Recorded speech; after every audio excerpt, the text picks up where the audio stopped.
the 1.5 degrees Celsius threshold to be the parties' agreed primary temperature goal for limiting the global average temperature increase under the Paris Agreement.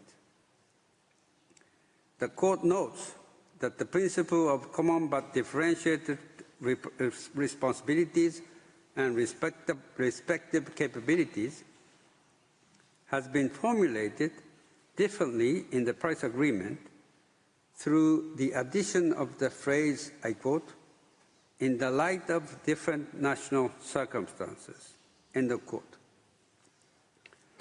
In the view of the Court, the additional phrase does not change the core of the principle of common but differentiated responsibility and respective capabilities. Rather, it adds nuance to the principle by recognizing that the status of a state, the developed or developing, is not static. It depends on an assessment of the current circumstances of the state concerned. The Court also notes that the Paris Agreement contains several obligations of conduct and obligations of result which are mutually supportive. With regard to obligation of conduct, parties are required to act with due diligence. Thus, the compliance of parties with their obligation of conduct under the Paris Agreement is assessed on the basis of whether the party in question exercised due diligence and employed best efforts by using all the means at its disposal in the performance of that obligation. The Court turns to mitigation obligations under the Paris Agreement. It recalls that mitigation involves human intervention to reduce emissions or enhance carbon sinks. The Court notes that the mitigation obligation of state parties under the Paris Agreement are set out in Article 4. The Court observes that the achievement of the temperature goal set out in Article 2 of the Paris Agreement constitute, in addition to the object and purpose of the agreement, the context relevant for the interpretation of other obligations found elsewhere in the Paris Agreement, such as the mitigation obligation under Article 4. The Paris Agreement reinforces the obligations relating to the promotion and enhancement of carbon sinks and reservoirs set forth in Article 4 of the Framework Convention. To achieve its objectives, Paris Agreement establishes obligations concerning nationally determined contributions, which I shall refer to as NDCs, whereby parties outline and communicate their climate actions. Under Article 4, Paragraph 2, each party must first prepare, communicate, and maintain the successive NDCs that intends to achieve. And second, parties must pursue domestic mitigation measures with the aim of achieving the objectives of such contributions. This provision set forth two binding legal obligations which must be performed by parties individually. In respect of the obligation to prepare, communicate, and maintain successive NDCs, the Court observes that this obligation is procedural in nature and constitutes an obligation of result. Therefore, the failure to prepare, communicate, and maintain successive NDCs, to account for them and to register them, would constitute a breach of the obligations set out in Article 4 of the Paris Agreement. The mere formal preparation, communication, and maintenance of successive NDCs is not sufficient to comply with the obligations under Article 4. The Court then turns to the question of whether and the extent to which the content of the NDCs is left to the discretion of each party under the scheme of the Paris Agreement. The Court considers that this question depends on the interpretation of Article 4. First, the clause in Article 4, Paragraph 3, which states that each party's successive NDCs will represent a progression beyond that party's current NDCs, means that the party's NDCs must become more demanding over time. Second, a party's NDCs must reflect its highest possible ambition. While this term is not defined in the Paris Agreement, the Court considers that the level of ambition to be reflected in a party's NDCs has not been left entirely to the discretion of the parties. The provision reveals that the content of a party's NDCs must be capable of making an adequate contribution to the achievement of the temperature goal.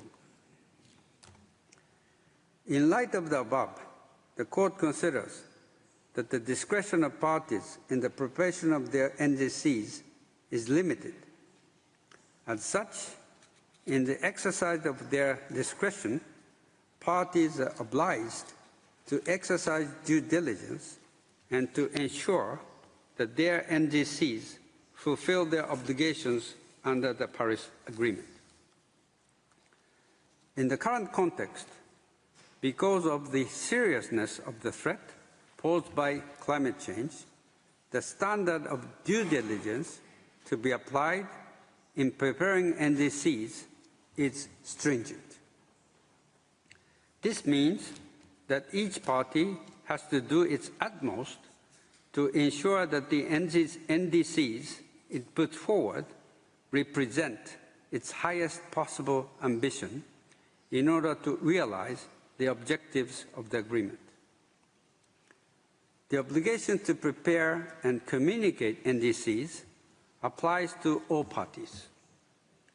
However, consistent with the varying character of due diligence and the practice of common but differentiated responsibilities and respective capabilities, the standard to be applied when assessing the NDCs of different parties will vary, depending inter alia on historical contributions to cumulative GHG emissions and the level of development and national circumstances of the party in question.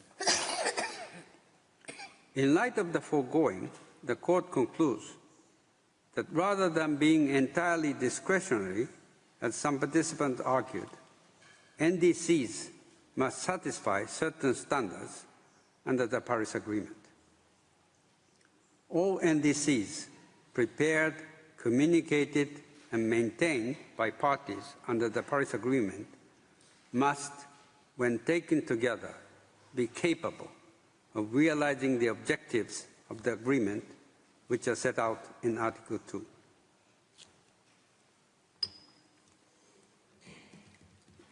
The Court turns next to the obligation contained in the second sentence of Article 4, Paragraph 2, which concerns the implementation of NDCs and domestic mitigation measures. The Court underlines that the obligation for parties to pursue domestic mitigation measures is substantive in nature and creates individual obligations for each party to the agreement. Moreover, this obligation is one of conduct and not of result. Accordingly, the parties are required to act with due diligence in taking necessary measures to achieve the objectives set out in their successive NDCs. In the present instance, the Court considers that the standard of due diligence attaching to the obligation to pursue domestic mitigation measures is stringent on account of the fact that the best available science indicates that the risks and projected adverse impacts and related loss and damage from climate change escalate with every increment of global warming. Turning to adaptation obligations under the Paris Agreement, the Court finds that specific obligations pertaining to adaptation are contained in Article 7, Paragraph 9 of the Paris Agreement. This provision imposes legally binding obligations upon the parties to undertake adaptation planning actions. The Court considers that the fulfillment of parties' adaptation obligations is to be assessed against the standard of due diligence. It is therefore incumbent upon parties to enact appropriate measures that are capable of enhancing adaptive capacity, strengthening resilience, and reducing vulnerability to climate change. In this connection, parties must use their best possible efforts in line with the best available science. Finally, the Court observes that the adaptation obligations under the Paris Agreement complement the mitigation obligations in preventing and reducing the harmful consequences of climate change.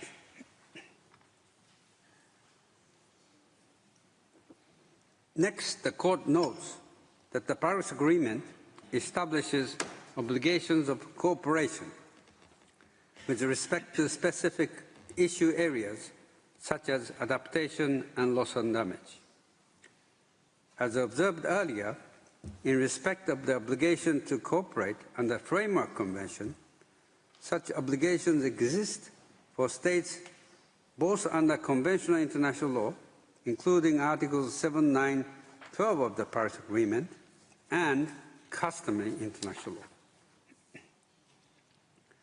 These coexisting obligations inform each other, and in the present instance, the Court considers that the customary duty to cooperate for the protection of the environment reinforces the treaty-based cooperation obligations under the Paris Agreement.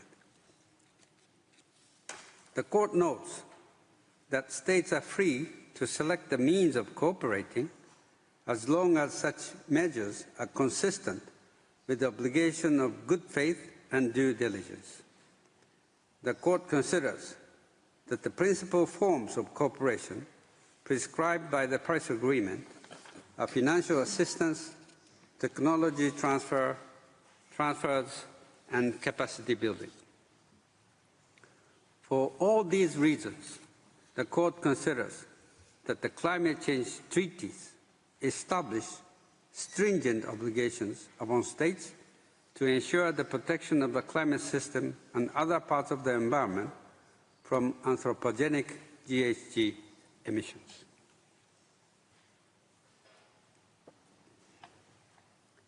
The Court then turns to the obligation of states under customary international law relating to climate change.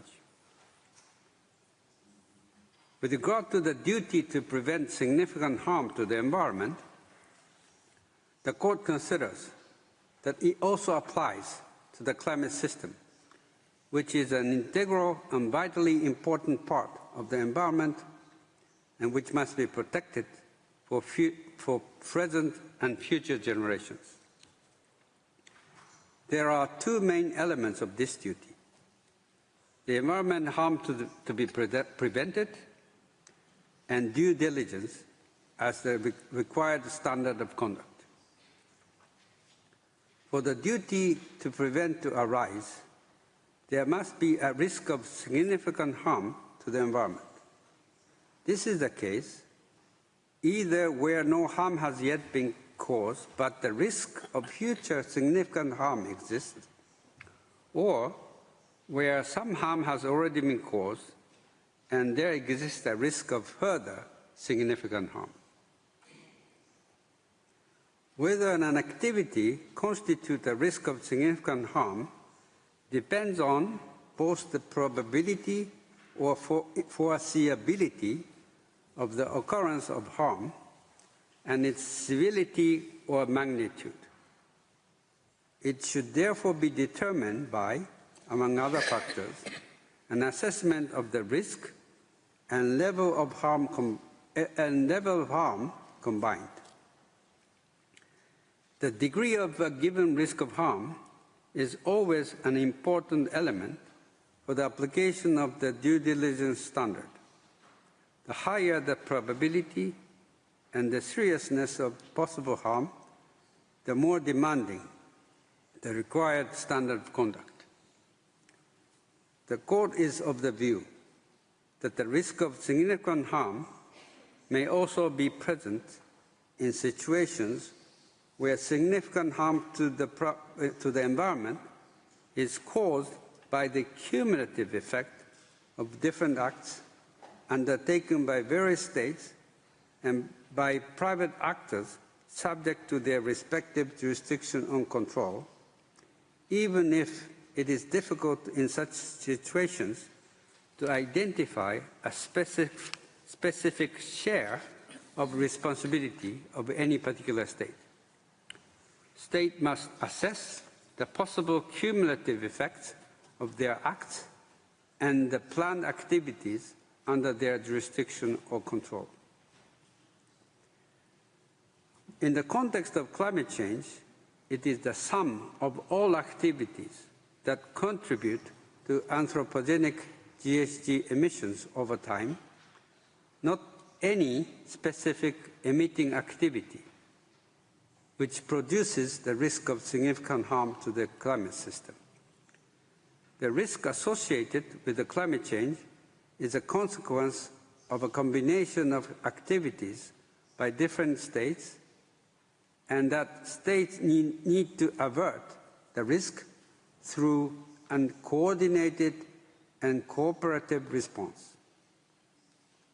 The determination of significant harm to the climate system and other parts of the environment must take into account the best available science.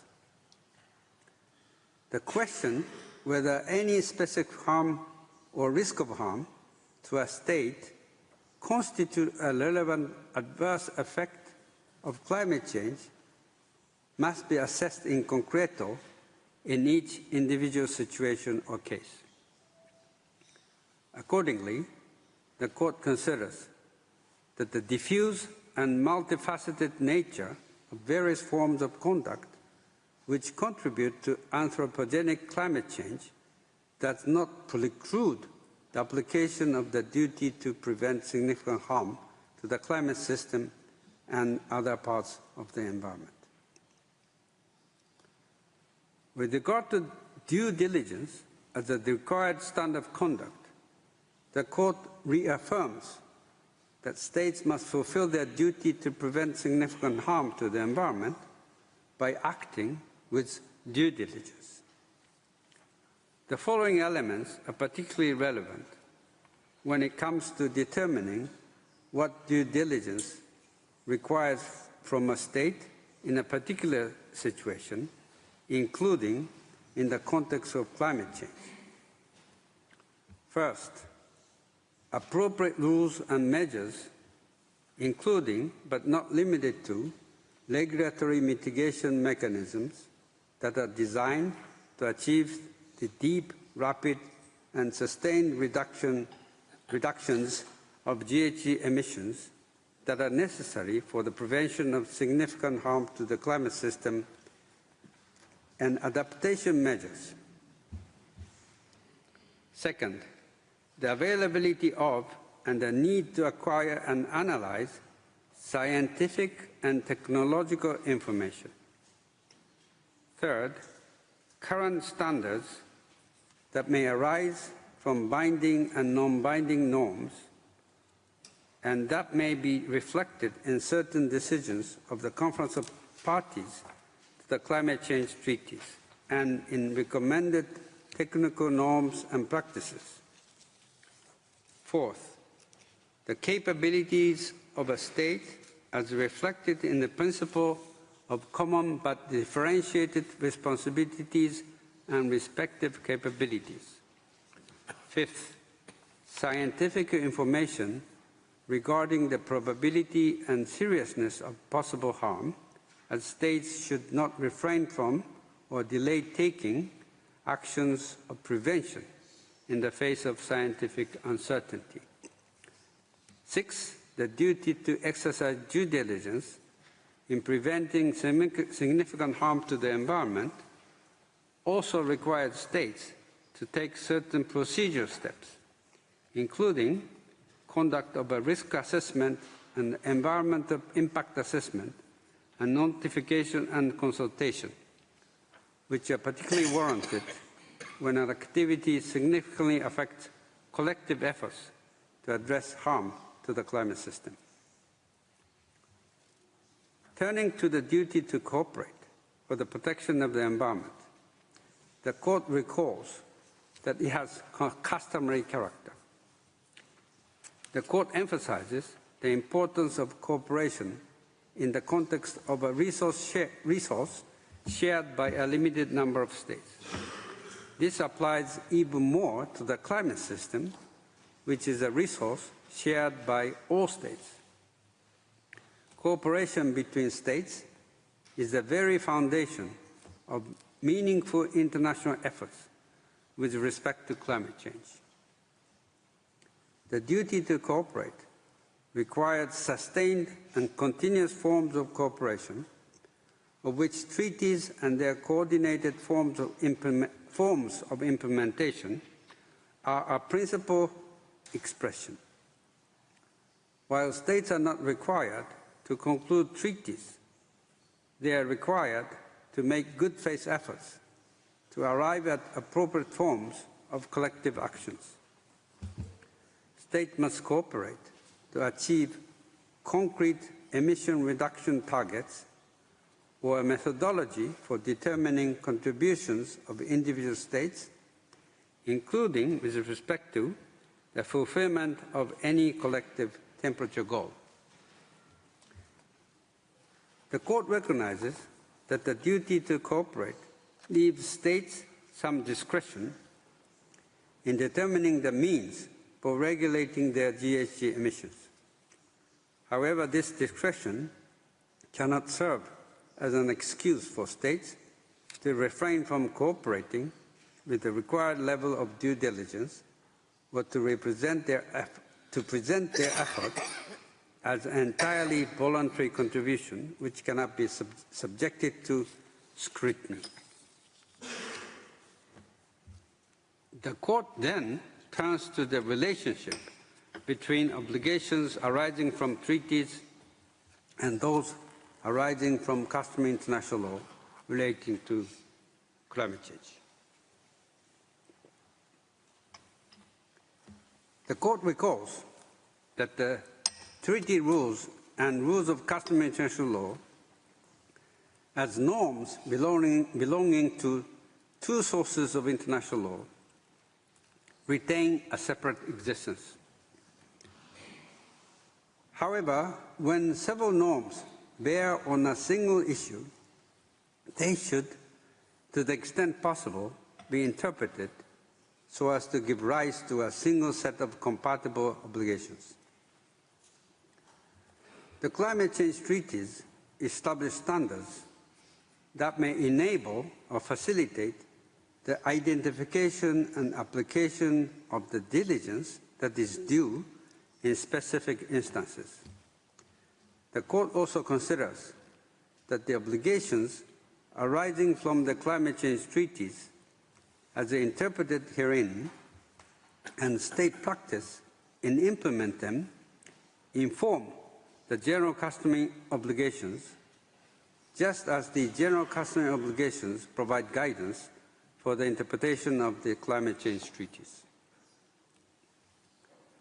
As it is difficult to determine in the abstract the extent to which the climate change treaties and their implementation practice influence the proper understanding of the relevant customary obligations and their application, the Court considers that at the present stage, compliance in full and in good faith by a state with the climate change treaties, as interpreted by the Court, suggests that this state substantially complies with the general customary duties to prevent significant environmental harm and to cooperate. This does not mean, however, that the customary obligations will be fulfilled simply by states complying with their obligations under the climate change treaties. While the treaties and customary international law inform each other, they establish independent obligations that do not necessarily overlap. It follows from the above that the customary obligation of any state, which is not the party to one or more of the climate change treaties at present, find expression, at least in part, in the general practice of states, which is in accordance with the obligations under the climate change treaties, as interpreted herein. Customary obligations are the same for all states and exist independently regardless of whether a state is a party to the climate change treaties. On this basis, the Court considers that it is possible that a non-party state which cooperate with the community of state parties to the 3 climate change treaties in a way that is equivalent to that of a state party may, in certain circumstances, be considered to fulfill its customary obligations through a practice that comports with the required conduct of states under the climate change treaties. However, if a non-party state does not cooperate in such a way, it has a full burden of demonstrating that its policies and practices are in conformity with its customary obligations.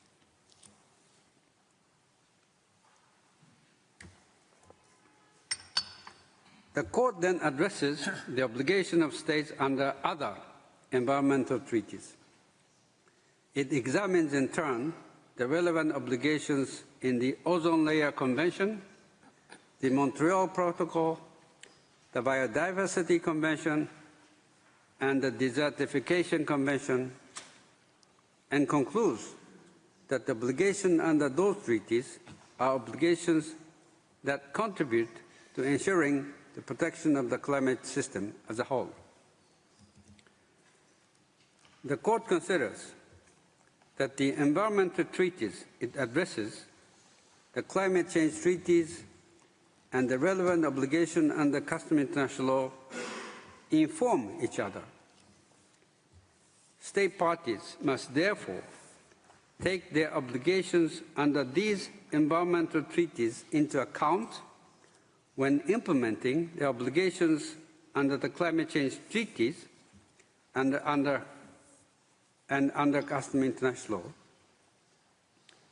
just as they must take their obligations under the climate change treaties and under customary international law into account when implementing their obligations under these environmental treaties.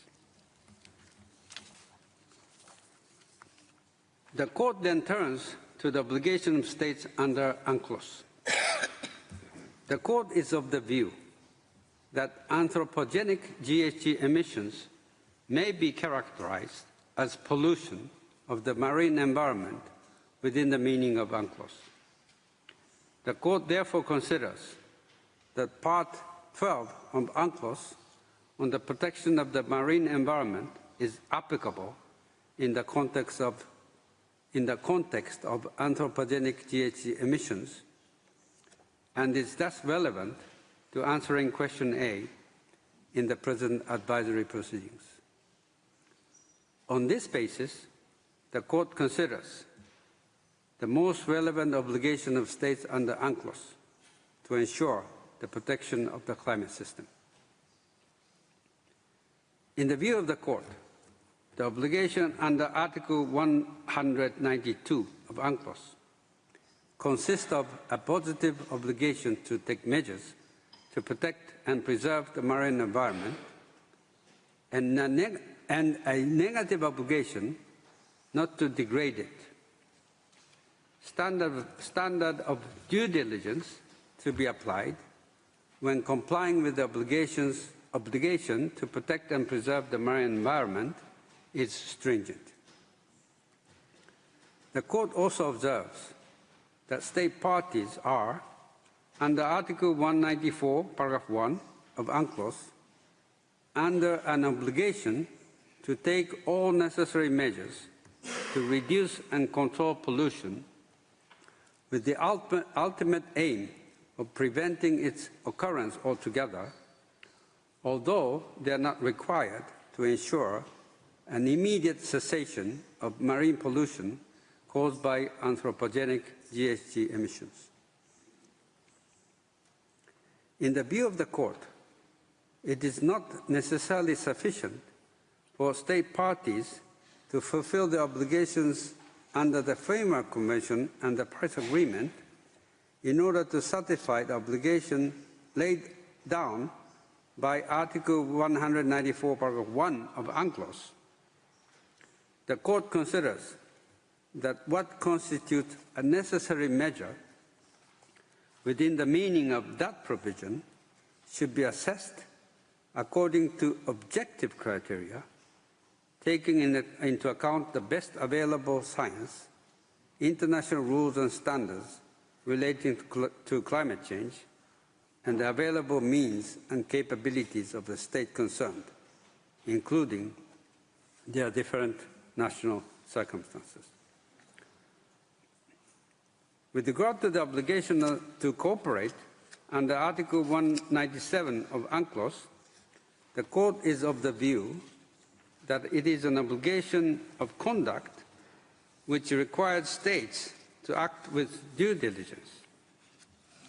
This obligation is of a continuing nature, and it requires state parties inter alia to make ongoing efforts to formulate and elaborate rules, standards, and recommended practices and procedures. The adoption of treaties for the protection of climate system, such as the Framework Convention or the Paris Agreement, does not release state parties from this requirement under UNCLOS. The Court further considers that UNCLOS, the climate change treaties, and other relevant environment treaties, as well as the relevant obligations under customary international law, inform each other.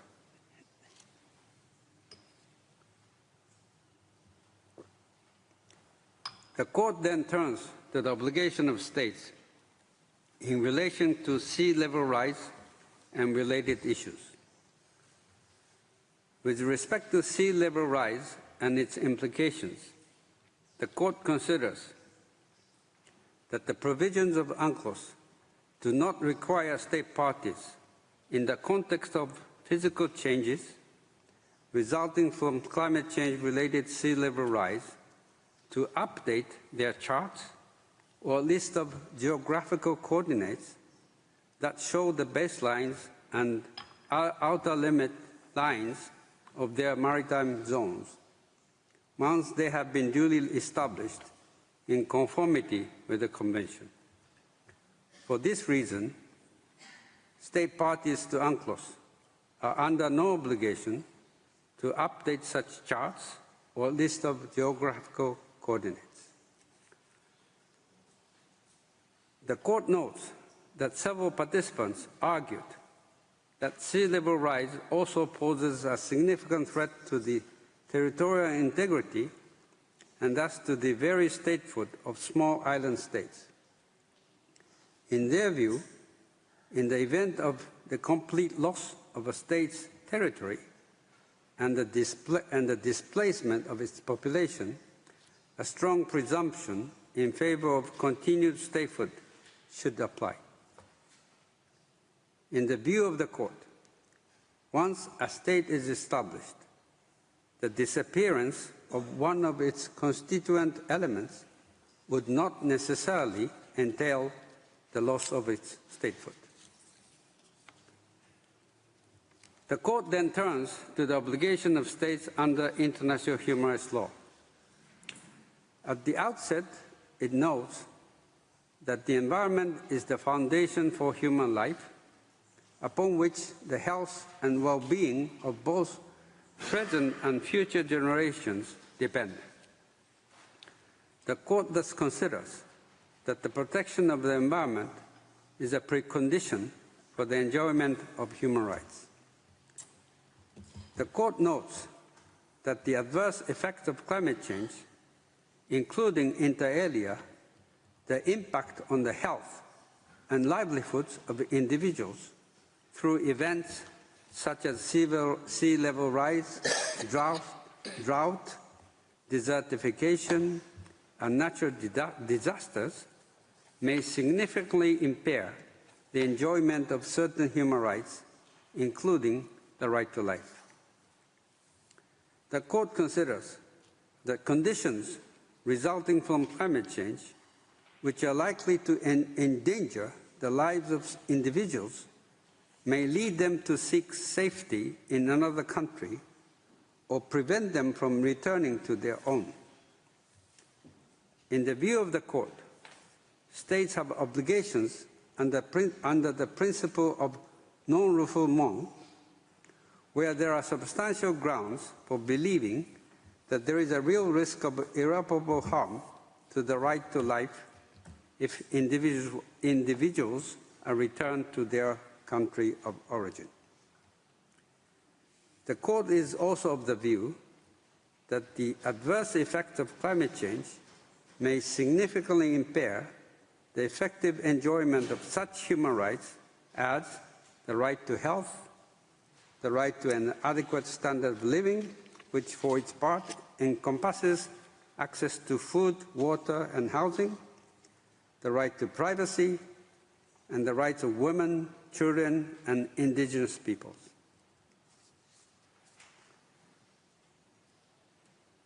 The Court considers that a clean, healthy, and sustainable environment is a precondition for the enjoyment of many human rights, such as the right to life, right to health, and the right to an adequate standard of living, including access to water, food, and housing. The right to a clean, healthy, and sustainable environment results from the interdependence between human rights and the protection of the environment. Consequently, insofar as state parties to human rights treaties are required to guarantee the effective enjoyment of such rights, it is difficult to see how these obligations can be fulfilled without at the same time ensuring the protection of the right to a clean, healthy, and sustainable environment as a human right. The human right to a clean, healthy, and sustainable environment is therefore inherent in the enjoyment of other human rights. The Court thus concludes that under international law, the human right to a clean, healthy, and sustainable environment is essential for the enjoyment of other human rights. With regard to the territorial scope of certain universal human rights treaties that are relevant to answering question A, the Court recalls that it has previously recognized the applicability of human rights treaties when a state exercises jurisdiction outside its territory. In the context of the present advisory proceedings, the Court need not determine the specific circumstances under which a state can be regarded as exercising its jurisdiction outside its own territory, since any such determination depends on the provisions of each treaty. The Court emphasizes in this regard that the scope of human rights treaty law and that of customary law are distinct. Taking into account the adverse effect of climate change on the enjoyment of human rights, the Court considers that the full enjoyment of human rights cannot be ensured without the protection of the climate system and other parts of the environment. In order to guarantee the effective enjoyment of human rights, states must take measures to protect the climate system and other parts of the environment. Under international human rights law, states are required to take necessary measures in this regard. The Court is of the view that international human rights law, the climate change treaties, and other relevant environmental treaties, as well as the relevant obligations under customary international law, inform each other. States must therefore take their obligations under international human rights law into account when implementing the obligations under climate change treaties and other relevant environmental treaties and under customary international law. Just as they must take their obligations under the climate change treaties and other relevant environmental treaties and under customary international law into account when implementing their human rights obligations.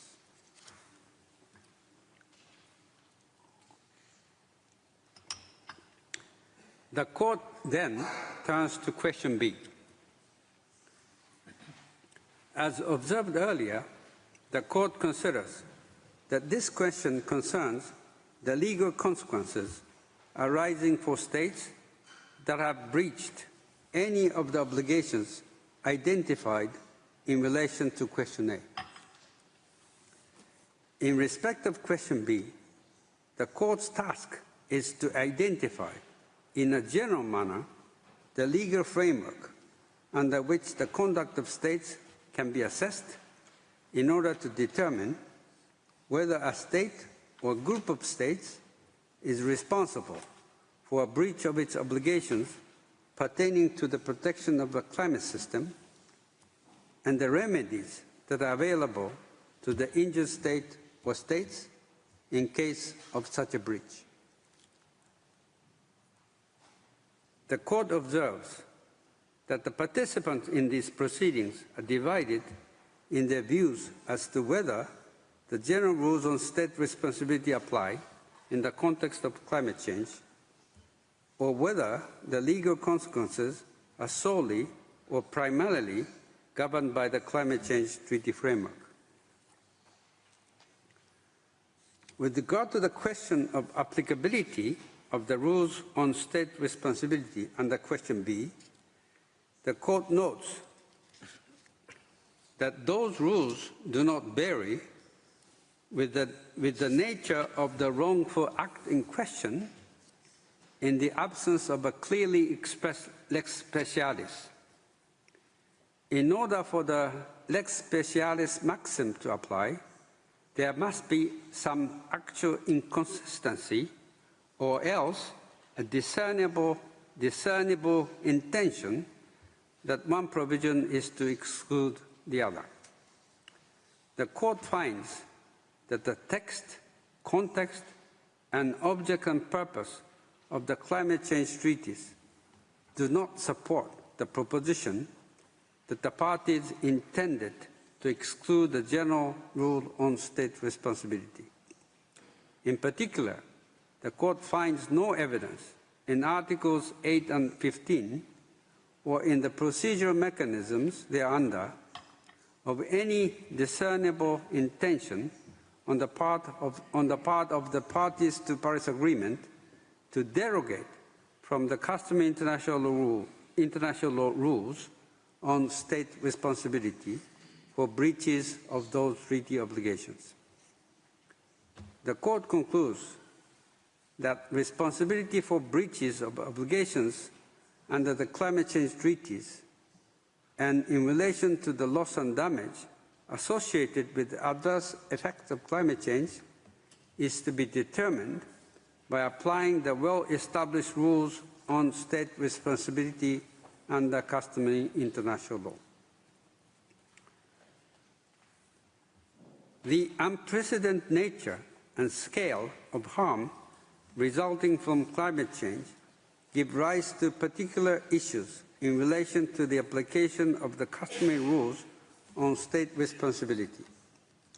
Chief among these issues are questions relating to attribution and causation, which the Court addresses in turn.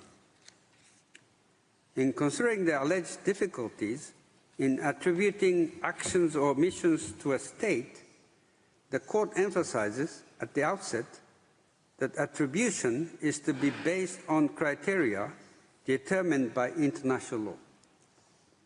In the Court view, the well-established rule of international law that the conduct of any organ of a state must be regarded as an act of that state is applicable in the context of climate change. Failure of a state to take appropriate action to protect the climate system from GHG emissions, including through fossil fuel production, fossil fuel consumption, the granting of fossil fuel exploration licenses, or the provision of fossil fuel subsidies, may constitute an internationally wrongful act which is attributable to that state. The Court also emphasizes that the internationally wrongful act in question is not the emission of GHGs per se, but the breach of conventional and customary obligations identified under question A, pertaining to the protection of the climate system from significant harm resulting from anthropogenic emissions of such gases. In relation to private actors, the Court observes that the obligations it has identified under question A include the obligation of states to regulate the activities of private actors as a matter of due diligence. Therefore, attribution in this context involves attaching to a state its own actions or omissions that constitute a failure to exercise regulatory due diligence. Thus, a state may be responsible where, for example, it has failed to exercise due diligence by not taking the necessary regulatory and legislative measures to limit the quantity of emissions caused by private actors under its jurisdiction.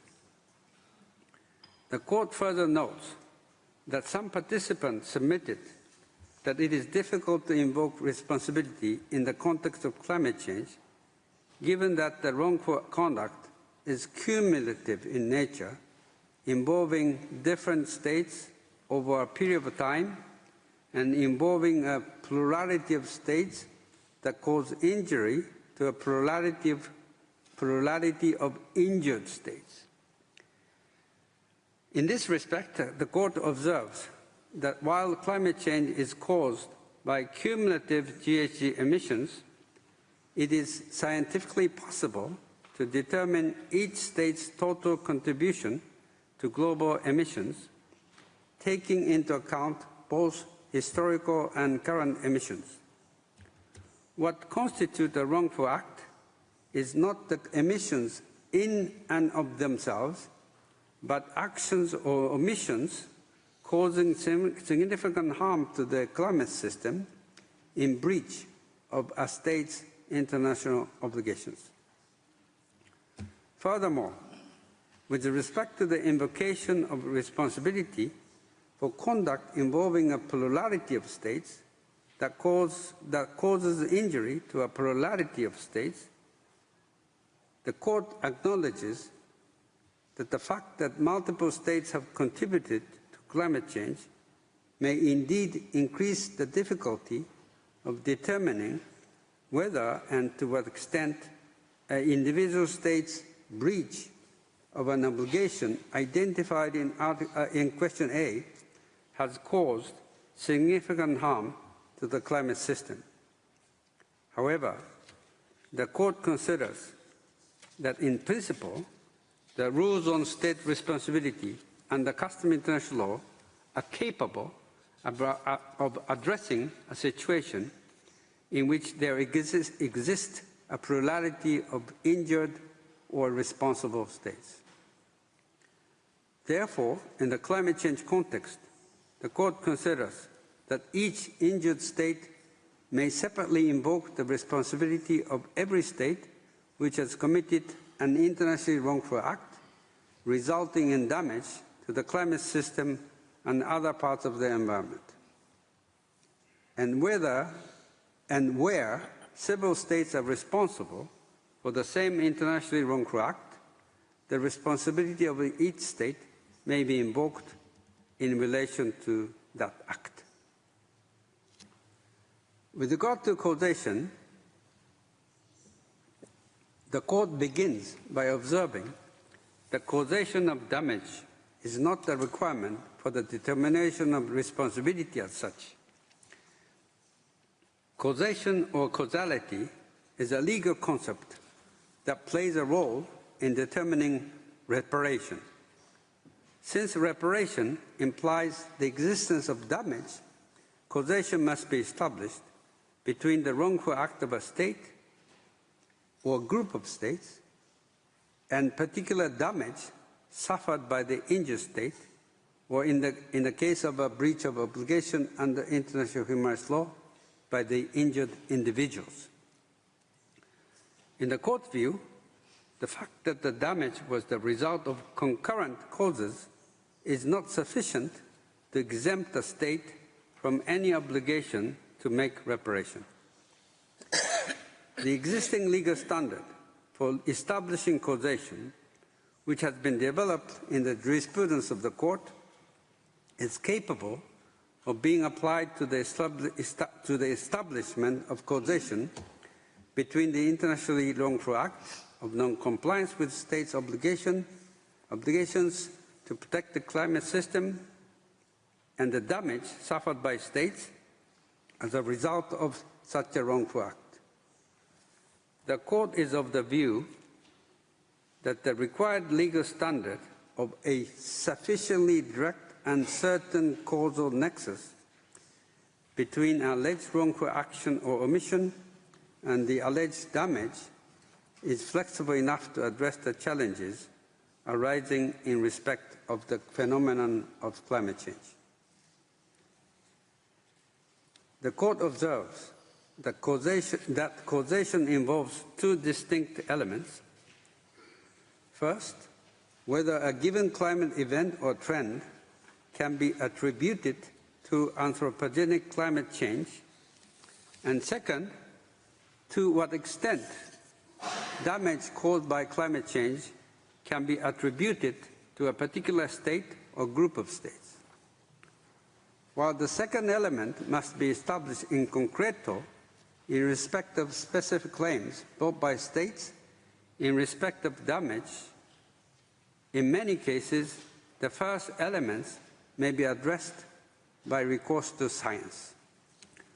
The scientific evidence adduced in these proceedings establishes that significant harm to the climate system has been caused as a result of anthropogenic GHG emissions. The Court has observed in the past, I quote, "In cases of alleged environmental damage, particular issues may arise with respect to the existence of damage and causation. The damage may be due to several concurrent causes or the state of science regarding the causal link between the wrongful act and the damage may be uncertain. These are difficulties that must be addressed as and when they arise in light of the facts of the case at hand and the evidence presented to the Court." End of quote. In light of the foregoing, the Court concludes that while the causal link between the wrongful actions or omissions of a state and the harm arising from climate change is more tenuous than in the case of local sources of pollution, this does not mean that the identification of a causal link is impossible in the climate change context. It merely means that the causal link must be established, in each case, through an in concreto assessment. The Court then turns to the question whether the character of certain obligations identified under question A result in any special legal consequences for states. In the present context, the Court considers that all states have a common interest in the protection of global environment commons, like the atmosphere and the high seas. Consequently, states' obligations pertaining to the protection of the climate system and other parts of the environment from anthropogenic GHG emissions, in particular the obligation to prevent significant transboundary harm under customary international law, are obligations erga omnes. In the treaty context, the Court recalls that the Framework Convention and the Paris Agreement acknowledge that climate change is a common concern of humankind, requiring a global response. These treaties seek to protect the essential interests of all states in safeguarding the climate system, which benefits the international community as a whole. As such, the Court considers that the obligation of states under these treaties are obligations erga omnes partes. As a result, all state parties have a legal interest in the protection of the main mitigation obligations set forth in the climate change treaties and may invoke the responsibility of other states for failing to fulfill them.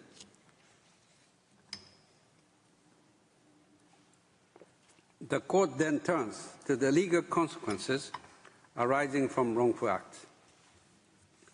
The Court cannot, in the context of these advisory proceedings, specify precisely what consequences are entailed by the commission of an internationally wrongful act of breaching obligations to protect the climate system from the anthropogenic GHG emissions, since such consequences depending on the specific breach in question and on the nature of the particular harm. As a general observation, the Court notes that breaches of state obligations under question A may give rise to the entire panoply of legal consequences provided for under the law of state responsibility. The Court also notes that breaches of states' obligations do not affect the continued duty of the responsible state to perform the obligation breached. Under customary international law, a state responsible for an internationally wrongful act is under an obligation to cease that act if it is continuing, and if the breached obligation is still in force. In this context, the Court is of the view that the obligation to put an end to the wrongful act may require a state to revoke all administrative, legislative, and other measures that constitute an internationally wrongful act of that state. The duty of cessation may also require states to employ all means at their disposal to reduce their GHG emissions and to take other measures in a manner and to the extent that ensures compliance with their obligations. Additionally, in appropriate circumstances, a responsible state could be required to offer appropriate assurances and the guarantees of non-repetition. Concerning the duty to make reparation, the appropriate nature and quantum of reparations cannot be assessed in the abstract and depends on the circumstances of a particular case. The Court observes that the remedy of restitution, which involves the re-establishment of the situation that existed before the wrongful act was committed, may prove difficult or unfeasible in the case of environmental harm, since such harm is often not easily reversible. Nevertheless, the Court considers that in the circumstances of climate change caused by emissions of GHGs, restitution may take the form of reconstructing damaged or destroyed infrastructure and restoring ecosystems and biodiversity. Whether or not these special forms of restitution are appropriate as reparation for damage suffered by states in relation to climate change is to be determined on a case-by-case basis. Such determinations cannot be made in the abstract. In the event that restitution should prove to be materially impossible, responsible states have an obligation to compensate. The Court considers that it is within the scope of this opinion to consider whether compensation could be owed for significant harm caused by climate change, if a sufficiently direct and certain causal nexus can be shown between the wrongful acts of one or more states and the resulting harm. In the climate change context, reparation in the form of compensation may be difficult to calculate, as there is usually a degree of uncertainty with respect to the exact extent of the damage caused. Finally, whether satisfaction is warranted for a violation by a state or states of obligations regarding the emission of GHGs and what form that satisfaction could take will depend on the nature and circumstances of the breach. Before concluding, the Court recalls that it has been suggested that these advisory proceedings are unlike any that have previously come before the Court. At the same time, as the Court concluded earlier, the questions put to it by the General Assembly are legal ones, and the Court, as a court of law, can do no more than address the questions put to it through and within the limits of its judicial function.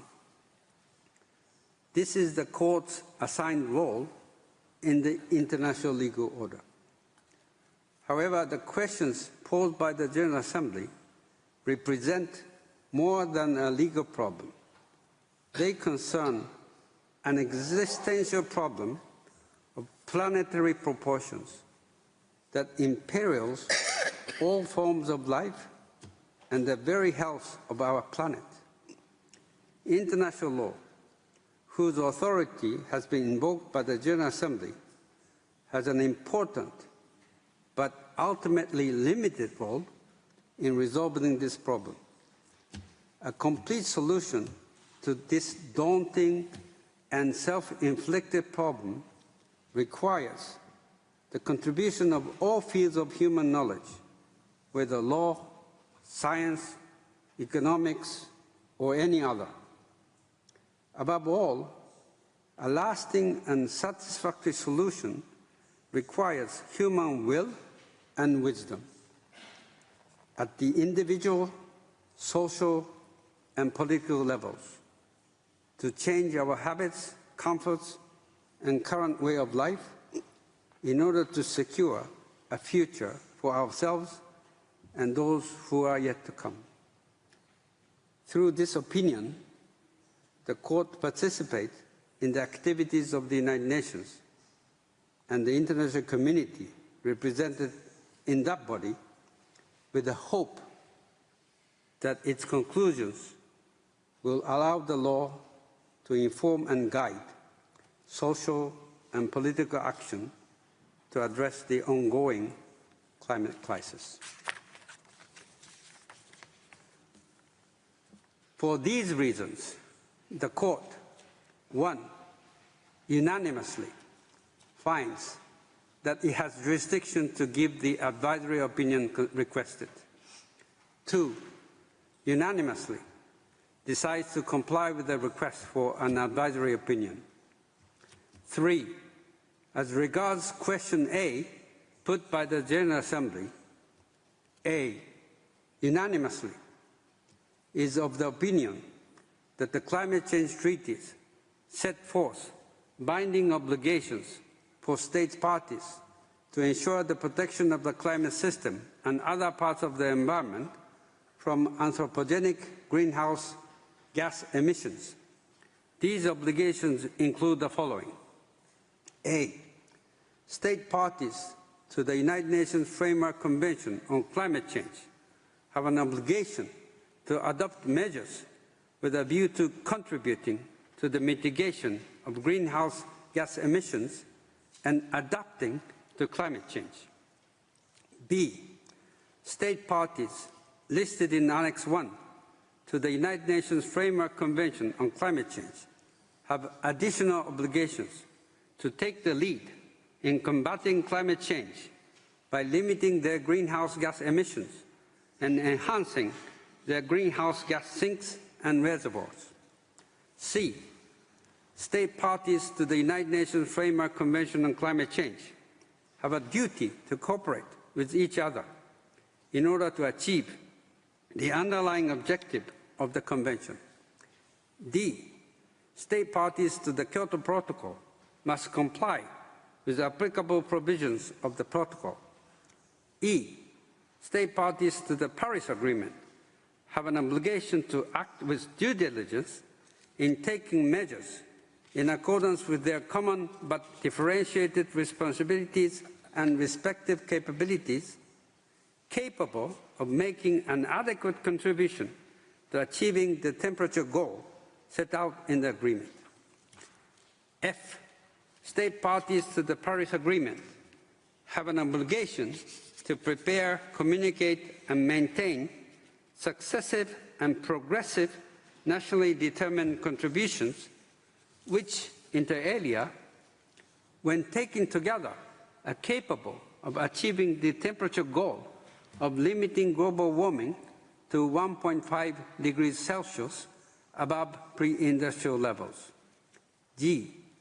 State parties to the Paris Agreement have an obligation to pursue measures which are capable of achieving the objectives set out in their successive nationally determined contributions. And H.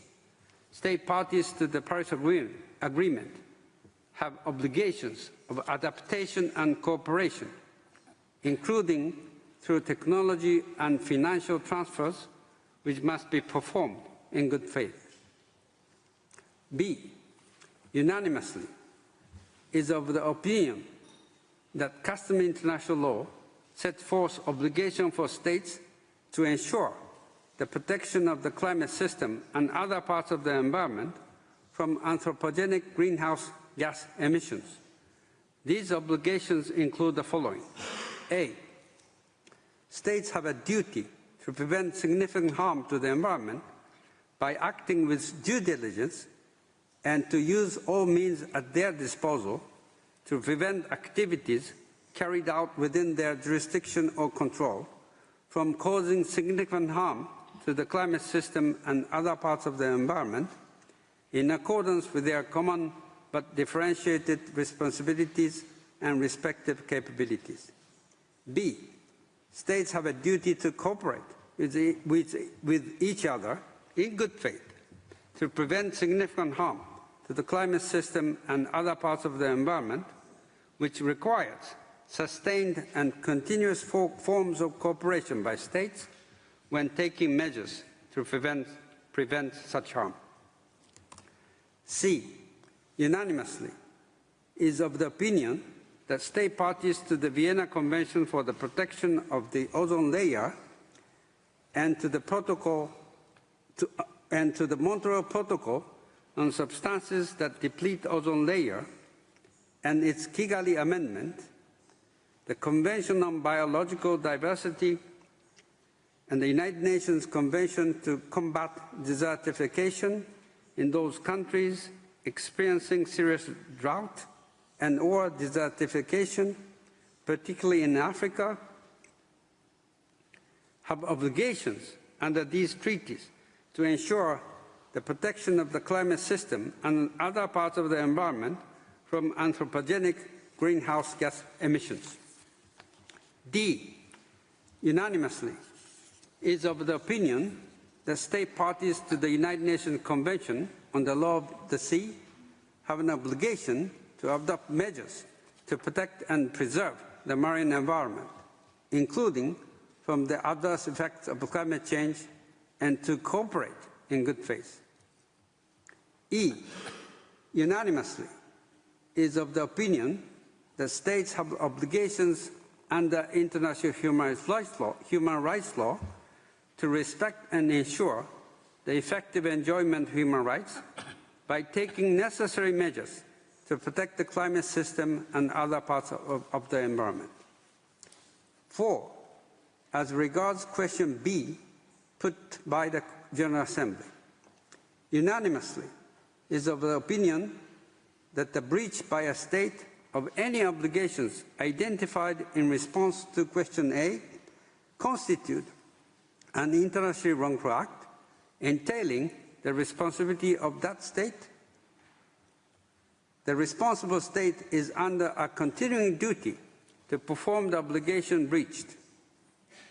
The legal consequences resulting from the commission of an internationally wrongful act may include the obligations of A, cessation of the wrongful actions or omissions if they are continuing, B, providing assurances and guarantees of non-repetition of wrongful actions or omissions if circumstances so require, and C, full reparation to injured states in the form of restitution, compensation, and satisfaction, provided that the general conditions of the law of state responsibility are met, including that a sufficiently direct and certain causal nexus can be shown between the wrongful act and injury.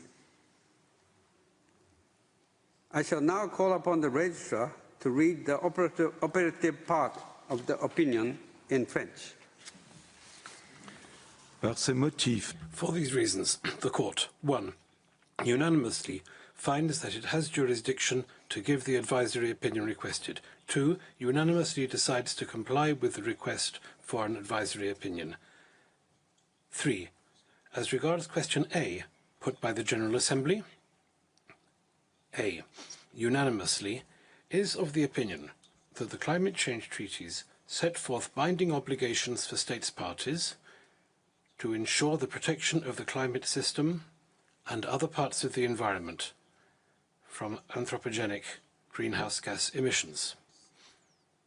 These obligations include the following. A, states parties to the United Nations Framework Convention on Climate Change have an obligation to adopt measures with a view to contributing to the mitigation of greenhouse gas emissions and adapting to climate change. B, states parties listed in Annex 1 to the United Nations Framework Convention on Climate Change have additional obligations to take the lead in combating climate change by limiting their greenhouse gas emissions and enhancing their greenhouse gas sinks and reservoirs. C, states parties to the United Nations Framework Convention on Climate Change have a duty to cooperate with each other in order to achieve the underlying objective of the Convention. D, states parties to the Kyoto Protocol must comply with applicable provisions of the Protocol. E, states parties to the Paris Agreement have an obligation to act with due diligence in taking measures in accordance with their common but differentiated responsibilities and respective capabilities, capable of making an adequate contribution to achieving the temperature goal set out in the agreement. F, states parties to the Paris Agreement have an obligation to prepare, communicate and maintain successive and progressive nationally determined contributions which, inter alia, when taken together, are capable of achieving the temperature goal of limiting global warming to 1.5% above pre-industrial levels. G. States parties to the Paris Agreement have an obligation to pursue measures which are capable of achieving the objectives set out in their successive nationally determined contributions. And H. States parties to the Paris Agreement have obligations of adaptation and cooperation, including through technology and financial transfers, which must be performed in good faith. B. Unanimously, is of the opinion that customary international law sets forth obligations for states to ensure the protection of the climate system and other parts of the environment from anthropogenic greenhouse gas emissions. These obligations include the following. A. States have a duty to prevent significant harm to the environment by acting with due diligence and to use all means at their disposal to prevent activities carried out within their jurisdiction or control from causing significant harm to the climate system and other parts of the environment, in accordance with their common but differentiated responsibilities and respective capabilities. B. States have a duty to cooperate with each other in good faith to prevent significant harm to the climate system and other parts of the environment, which requires sustained and continuous forms of cooperation by states when taking measures to prevent such harm. C. Unanimously, is of the opinion that states parties to the Vienna Convention for the Protection of the Ozone Layer and to the Montreal Protocol on Substances that Deplete the Ozone Layer and its Kigali Amendment, the Convention on Biological Diversity, and the United Nations Convention to Combat Desertification in those countries experiencing serious drought and/or desertification, particularly in Africa, have obligations under these treaties to ensure the protection of the climate system and other parts of the environment from anthropogenic greenhouse gas emissions. D. Unanimously, is of the opinion that states parties to the United Nations Convention on the Law of the Sea have an obligation to adopt measures to protect and preserve the marine environment, including from the adverse effects of climate change, and to cooperate in good faith. E. Unanimously, is of the opinion that states have obligations under international human rights law to respect and ensure the effective enjoyment of human rights by taking necessary measures to protect the climate system and other parts of the environment. 4. As regards question B put by the General Assembly, unanimously is of the opinion that a breach by a state of any obligations identified in response to question A constitutes an internationally wrongful act, entailing the responsibility of that state. The responsible state is under a continuing duty to perform the obligation breached. The legal consequences resulting from the commission of an internationally wrongful act may include the obligations of A. Cessation of the wrongful acts or emissions, if they are continuing. B. Providing assurances and guarantees of non-repetition of wrongful acts or emissions, if circumstances so require. And C. Full reparation to injured states in the form of restitution, compensation, and satisfaction, provided that the general conditions of the law of state responsibility are met, including that a sufficiently direct and certain causal nexus can be shown between the wrongful act and injury.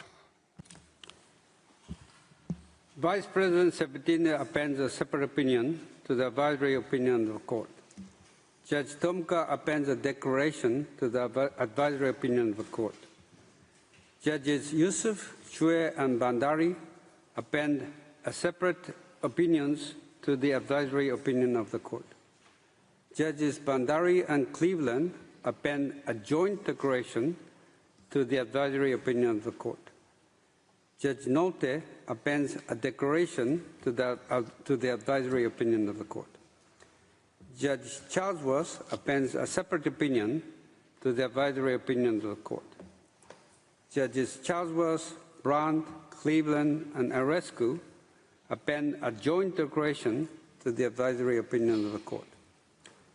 Judge Cleveland appends a declaration to the advisory opinion of the court.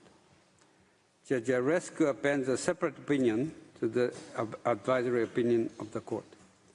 Judge Tladi appends a declaration to the advisory opinion of the court. The text of the opinion is available from today in TypeScript. It will also be available almost immediately on the court's internet site. The printed text will be available in the near future. As the court has no other business before it, I declare the sitting closed.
It's okay for you?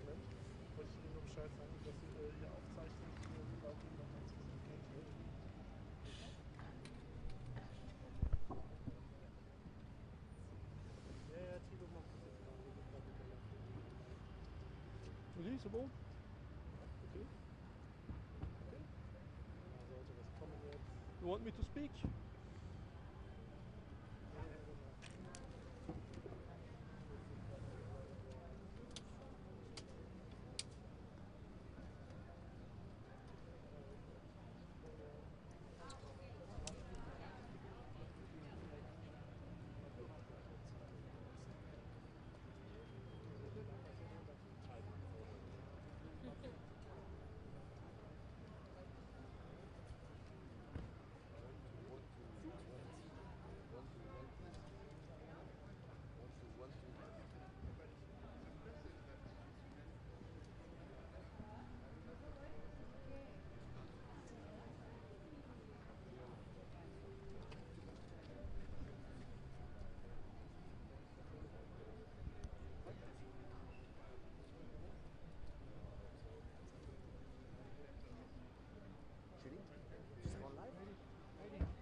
I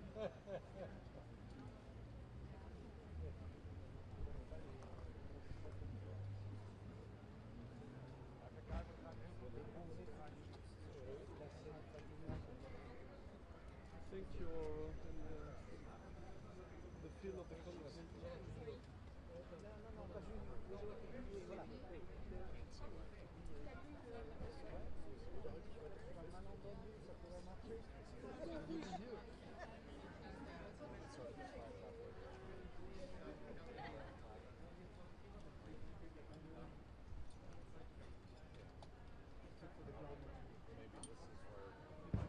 One person per car.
Yeah, exactly. I can do it. I don't know, maybe because I just logged in and out and in. X is not working with a show. Well, I'm logged on. It says wrong password or it's wrong. Wrong password basically means you need to again Maybe I log can on. figure it out. No, you. Wait, try again with the password. Put a space. No, but you don't have the time now. Okay, And otherwise I'll do it for you, but do you have the text of the tweet? Of course. Okay. Yeah. Soweit, ja. Soweit, ja. Press release summary Also wie immer. of it. Ich kann nicht klagen.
Nee,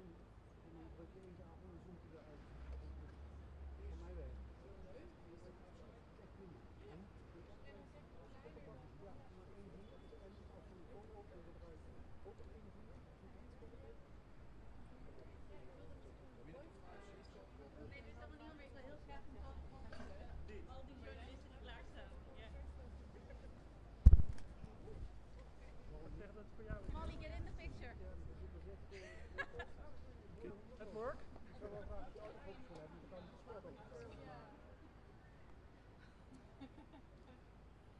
Hey, oh, let's go. Thank you.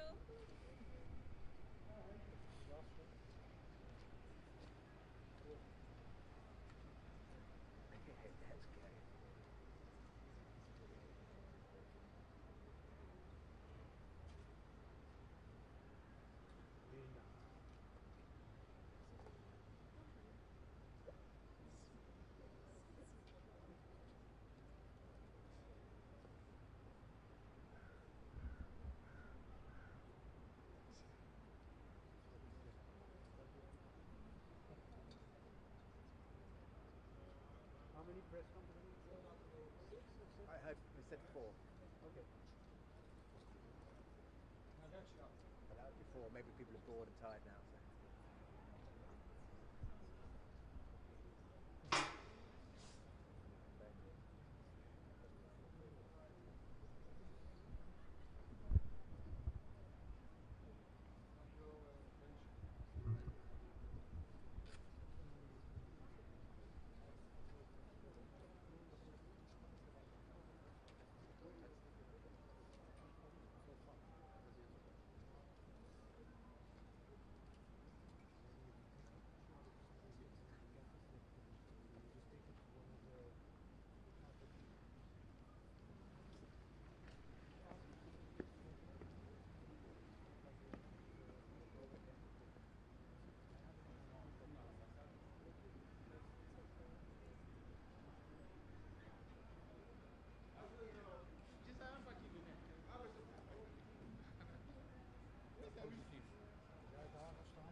Je sais que tu vas reculer. T'inquiète, Ouais, mais comme ça, ils n'ont pas baissé la tête, c'est de la paresse en fait. Tu vois encore jusque-là? Ah, ouais, je vois bien, je vois mieux comme ça que comme ça. Mon ventre qui cache. Mais tu vois mon micro? J'essaie un peu de faire des petites économies de batterie. Tu vois mon micro ou pas beaucoup? Là, je vois plus.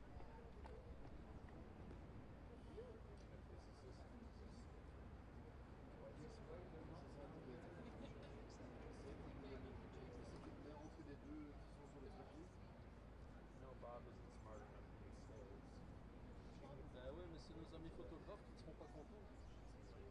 Je veux bien essayer. Hein.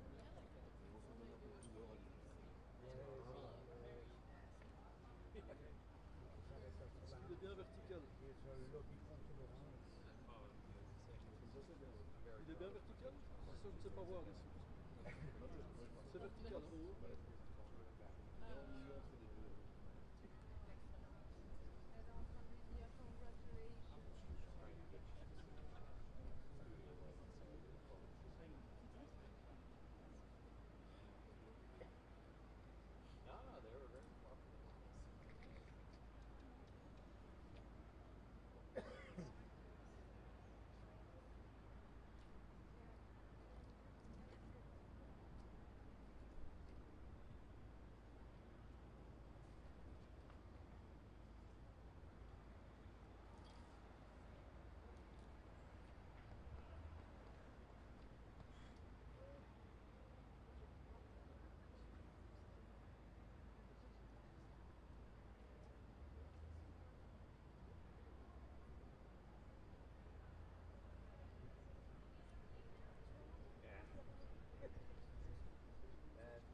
It's a bad cat.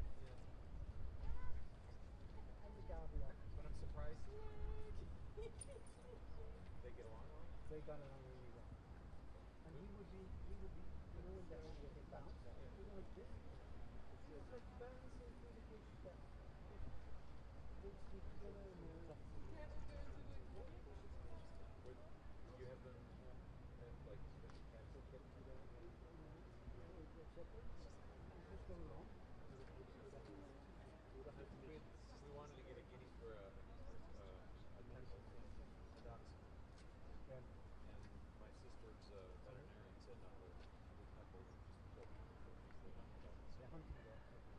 Yeah, but the cat, the two of them.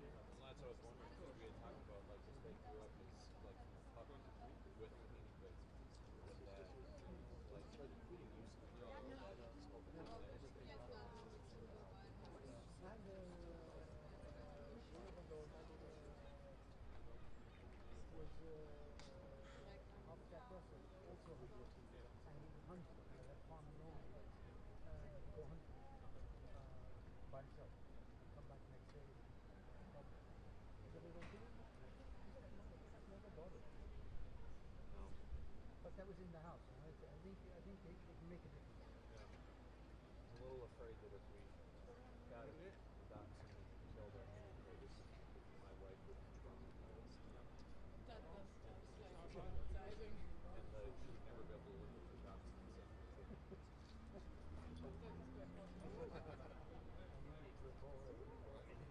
No, I'm not. Like, he's trying to keep pigs. So I would have a little bit of trouble with having a tormented.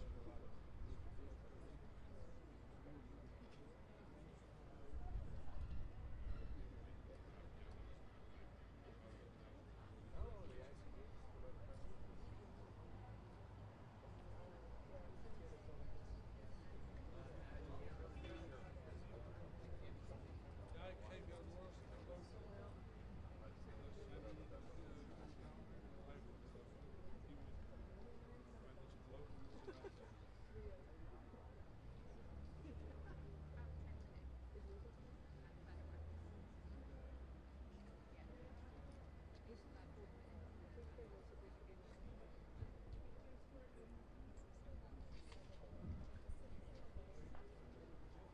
So, we've just been asked to wait about another 10 minutes. They're just having a discussion and then they'll come out. By the way. Okay, I'm gonna go grab my phone. Need help?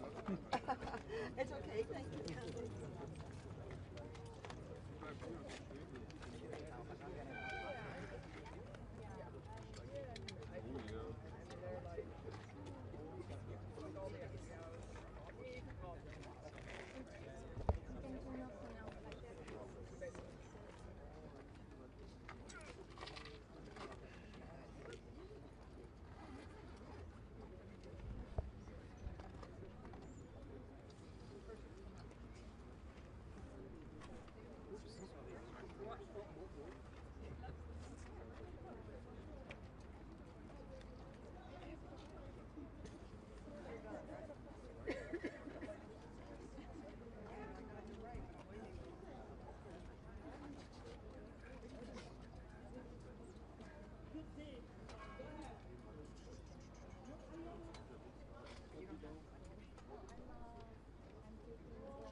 There they are. Hey, look at that. That's Frank, that's Bob. Frank and Bob, good names.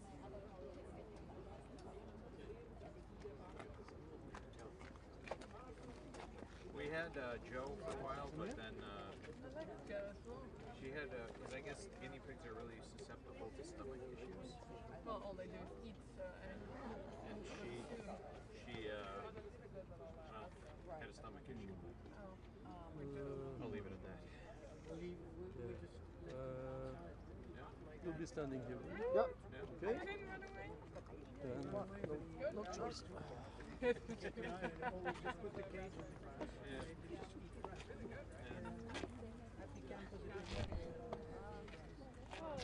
We've thought about doing that because we have a very tiny patch of grass in our garden, but there are tons of neighborhood kids. And, I have a feeling that they won't be as friendly as.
You know who's going to make a comment? Bob. Or, excuse me, Alan. You mean pet?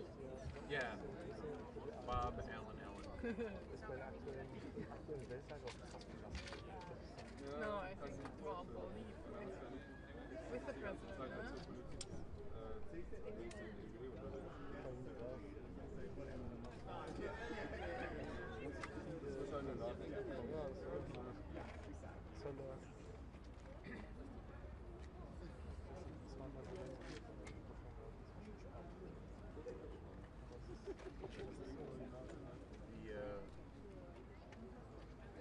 Security, like, I don't know if they're like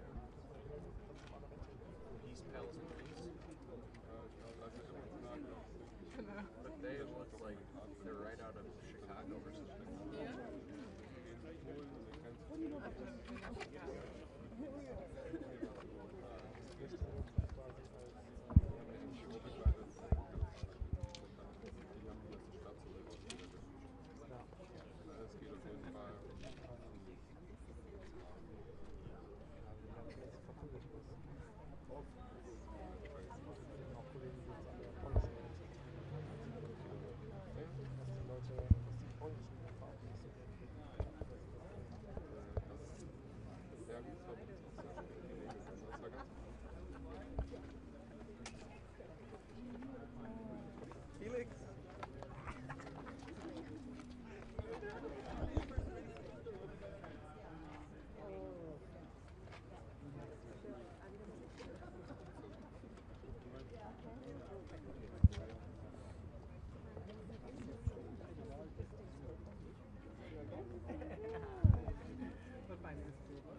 If I wanted to practice law anywhere, it would have been in the UK, so that I could have all that pomp with out of wearing the silly, funny wigs. I understand. So, but maybe it will also get a bit boring. Yeah, I suppose like after the second time for it, Yeah. you're like, "Ah, I gotta put all that crap on.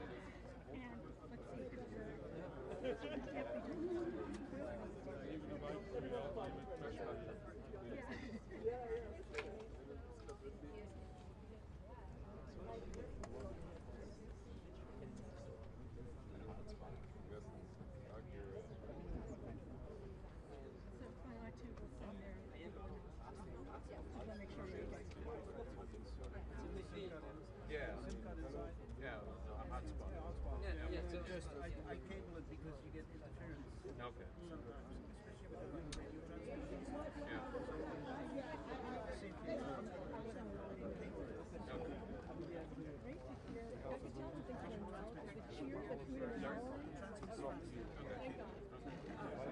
I guess that makes sense because it's not using the same descendant to. Ja, dat doe ik zo maar even.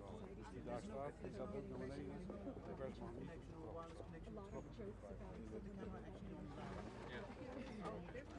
Ja, dat willen ze nou eenmaal zo. Ze mogen er ook niet te lang slopen. I only noticed In one. elkaar speelt, weet je wel. Dat is ook wel. Only for him? I don't know. Ik doe de andere kant. En Peter komt de Yeah. bovenkant. Okay. Yeah. Oh, That right. makes sense. Yeah. Okay. Yeah, I use my phone as a hotspot, and it just burns through the battery. It gets super hot.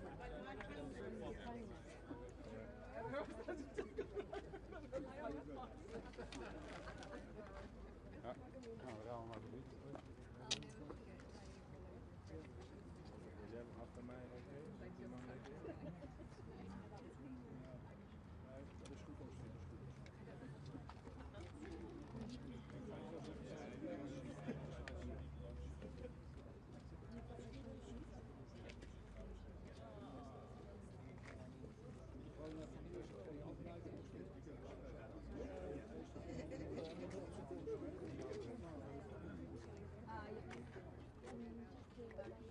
Oh yeah, but maybe we can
Alleen zij of ook de cameraman?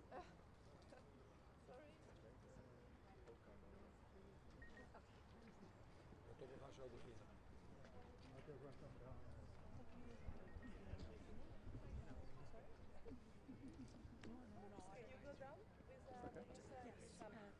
If you all could maybe, just maybe everyone could stand. Ja, dat is een goede wedstrijd.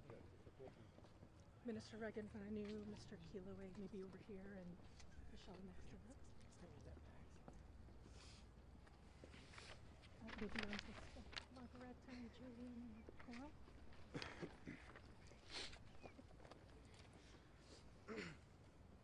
Are we ready? Okay. Okay, we're starting.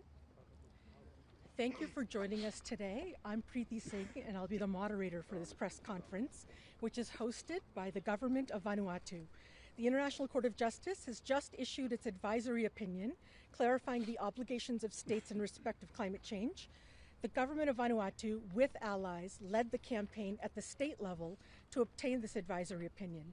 Speaking today will be Ralph Regenvanu, the Minister of Climate Change Adaptation, Meteorology and Geohazards, Energy, Environment and Disaster Management for the Republic of Vanuatu. Also, Mr. Ilan Kilauea, Acting Director General of the Melanesian Spearhead Group, and Vishal Prasad, Director of Pacific Islands Students Fighting Climate Change. We will have time for questions following the speaker's remarks. We do have additional respondents who will be available for the Q&A, including Margareta Weverinke Singh, who is legal counsel for Vanuatu's ICJ case, an international lawyer at Blue Ocean Law, Mr. Julian Aguan, co-founder of Blue Ocean Law, and Ms. Coral Pasisi, who is Director of Climate Change and Sustainability with the Pacific Community, called SPC. And with that, I will ask Mr. Ralph Regenvanu to make some remarks. First of all, I just want to say thank you so much to the media for your interest and coverage of this critical case. It's been really important in building momentum and getting the world to expect what has come out today. So today it's been a landmark milestone for climate action, the discourse on climate change, and it's very important course correction in this critically important time. For the first time in history, the ICJ has spoken directly about the biggest threat facing humanity, which is climate change. And I want to note that the decision was unanimous.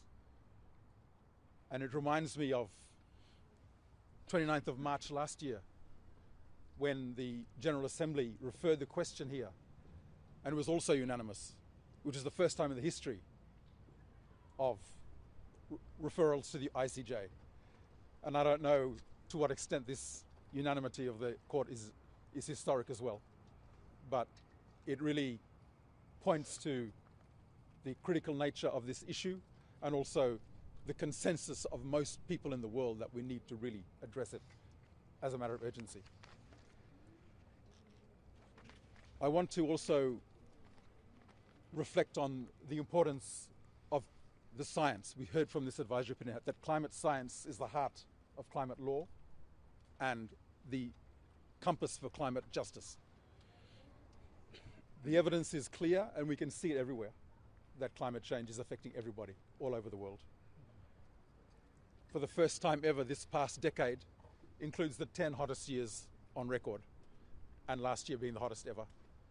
And this year we're seeing it all again. And this number will continue to intensify as climate changes intensifies.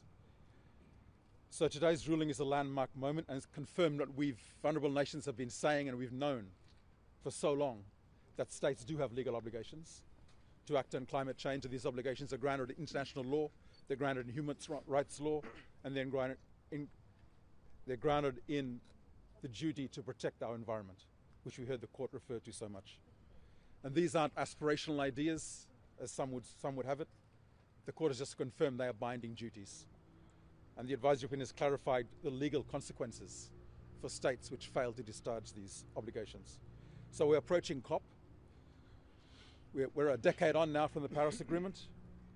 And it's very important now, as the world goes forward, that we make sure our actions align with what was decided or what came out today from the court.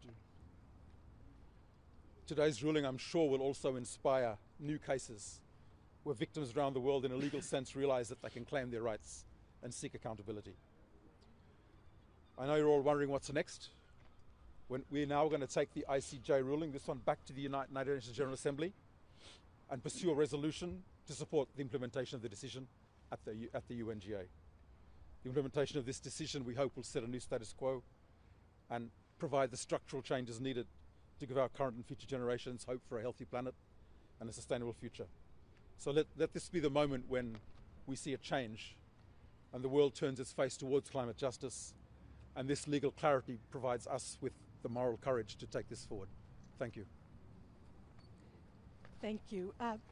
Next, we will hear from Mr. Kiloe with the Melanesian Spearhead Group. Please go ahead. Thank you very much. I'd like to begin by echoing the sentiments expressed by the Minister in thanking members of the media for the interest we've expressed in this case. The Melanesian Spearhead Group had the rare opportunity last year in joining Vanuatu and the Pacific Islands students in opening the ICJ proceedings on the 2nd of December here. In our submission, we've asserted that human rights guarantees all peoples the ability to freely determine and choose their economic, social, and cultural developments.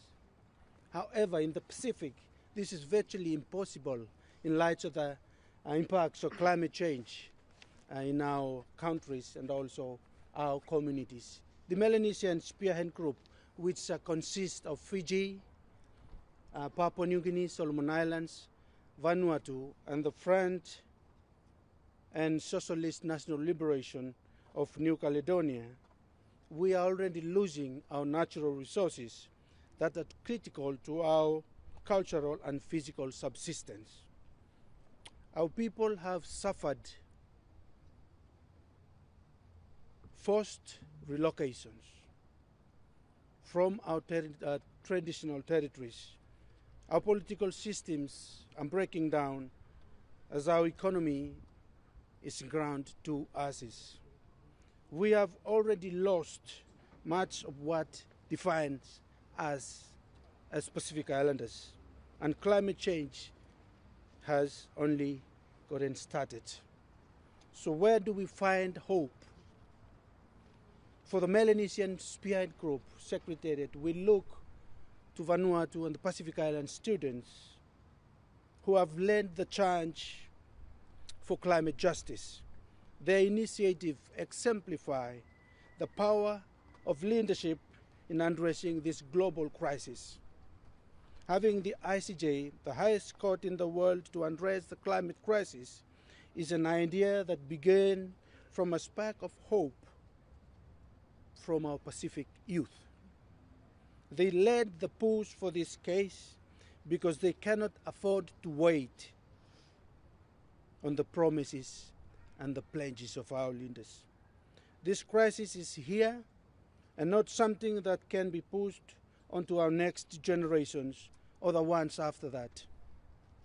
The future generations are saying quite clearly that the world needs action now.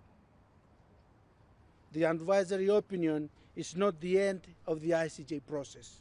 Instead, it is only the beginning.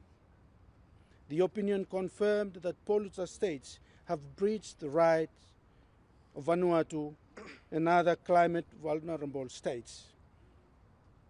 The ICJ also confirmed that climate justice is inseparable from human rights and environmental protection.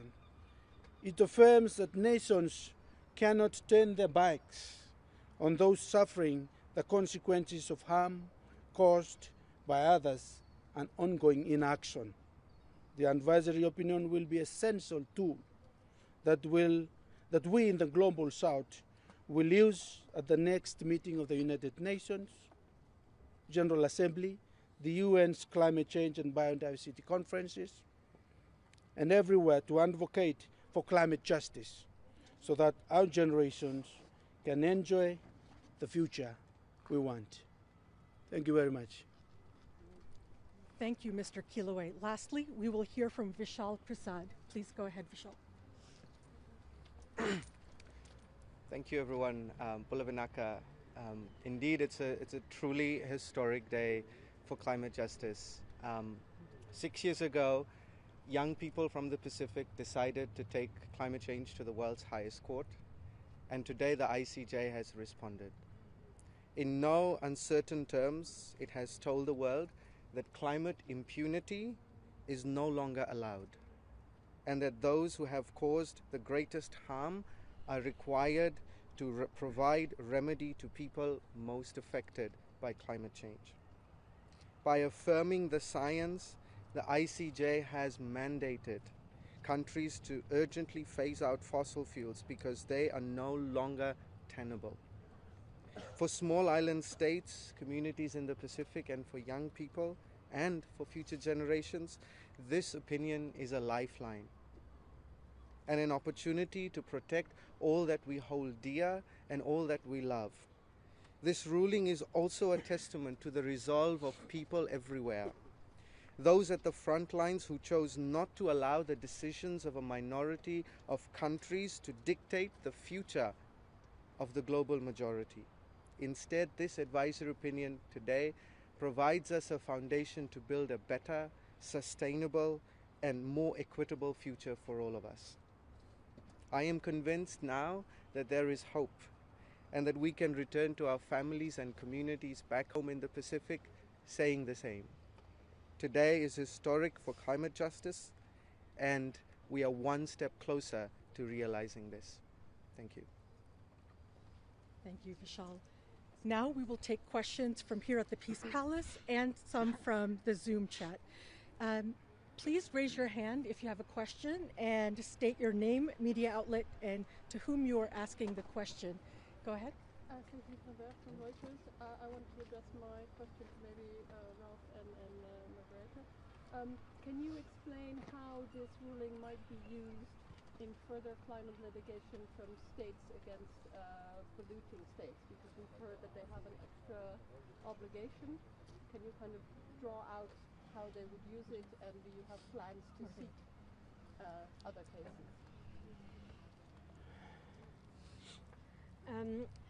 Yes, the court in this ruling has provided the full framework for holding states to account for pollutions that are internationally wrongful, unlawful, and that cause injury to other states, and even when no injury is caused yet. But if injury is caused, then states who suffer that injury can essentially claim reparations from the state that has caused the harm. The court has made that crystal clear, and a whole range of defenses that could be raised in such cases by the polluting states have already been dismissed by the court. So it really strengthens the legal basis for such claims going forward. Even though we hope that it's not going to be necessary, but in case it is. And can they file those claims here or in other courts? That depends on the whole range of questions, but potentially here, depending on the states in question. Great. Do we have another question? Bob Berwin with Inside Climate News.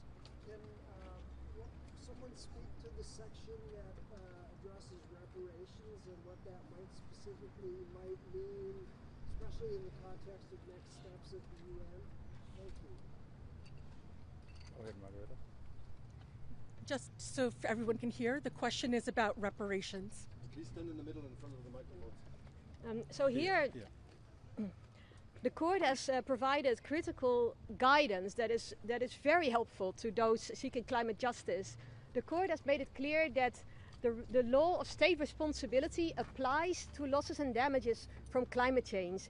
And this is important because there was an argument that liability and compensation had been excluded or made impossible because of a decision that was taken in 2015. It was attached to the Paris Agreement, where a paragraph said that there would be no, the Article 8 of the Paris Agreement provided no basis for liability or compensation. And the court made it clear that when there is injury or loss and damage, the usual law on state responsibility applies. And that law provides that when a state commits a wrongful act, it is under a legal obligation to make full reparations for the damages caused. And then the court also addressed a few possible counter-arguments that could be made, such as the damages too diffuse, there are too many states that are responsible, there are too many states that are injured, and therefore it's impossible to win, let's say, a claim on reparations. And the court made it clear that these are not necessarily obstacles, and the usual rules apply. So every case has to be assessed based on the facts that are applicable, But the court noted that the science has evolved so much that it's actually possible to establish these causal links, and so any case would need to be tested, but the prospects look very favorable. Go ahead. Hi there, Richard Carter from AFP. For you, Minister, if I may, as you said, it's a very wide-ranging opinion delivered by the court today. What for you has been the most significant part of the ruling? And for Vishal, if I may as well, it's been a six-year journey ending in this historic day. So how do you feel? So yeah, I mean, I was very. I was. It was unexpectedly good for me that the advisory opinion. I didn't expect it to be this good, and it did go above and beyond. Like it talked about the rights of states to exist regardless of sea level rise, and that's a very important issue for the Pacific. And for the ICJ to give an opinion that was fantastic. Directly addressed fossil fuels and states that give licenses, give exploration licenses were mentioned, subsidize, produce. It's an internationally wrongful act to do so, and that they are under international law. They are being. It is a breach of their duties. So those kind of specifics was something that, for me, went above and beyond what I was expecting, and I'm very grateful for the court to make those pronouncements.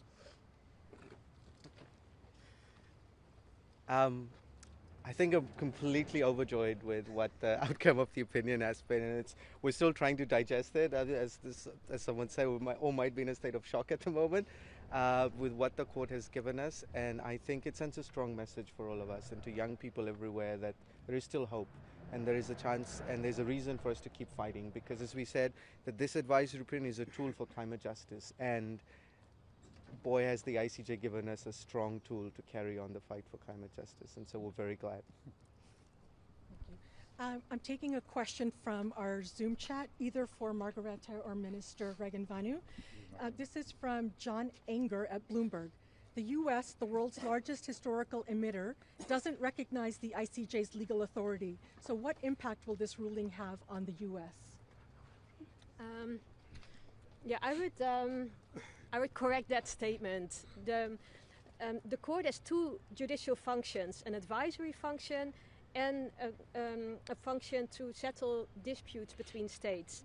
And there is a possibility for states to accept the jurisdiction of the court in contentious cases as compulsory, which the US has not done. But for the advisory function of the court, all UN member states necessarily, by virtue of being UN member states, recognize the jurisdiction of the court fully. In this case, the advice was requested by the UN General Assembly. The resolution was adopted by consensus. The US didn't even vote against this resolution or didn't even abstain. It actually joined the consensus. And so it is the UNGA, including the US, that has requested the opinion. The opinion is now delivered to the UNGA, and the US, as long as it's part of the UN, of the United Nations, is also supposed to follow this advice. So it is as much bound by this advice as other states are. Thank you. Go ahead. My name is Laura Costan for ARD German Television. A question for Mr. Prasad. How hopeful are you that this advisory opinion might be one of the first steps of maybe a paradigm shift of more legal implications to actually bring more climate justice into the multilateral system? Well,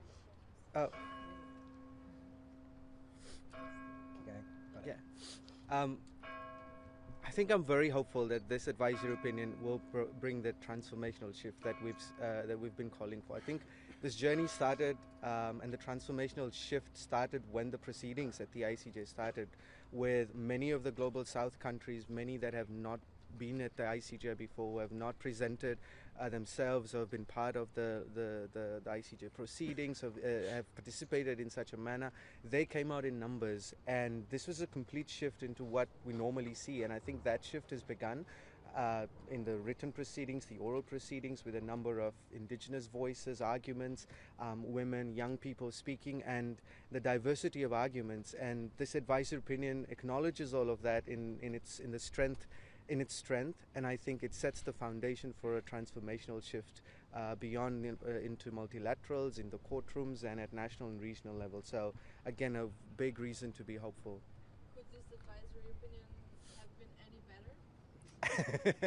better?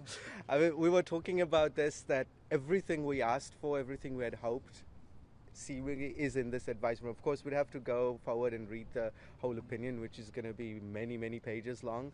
But we're very, very grateful and very happy with what the outcome is today. Go ahead.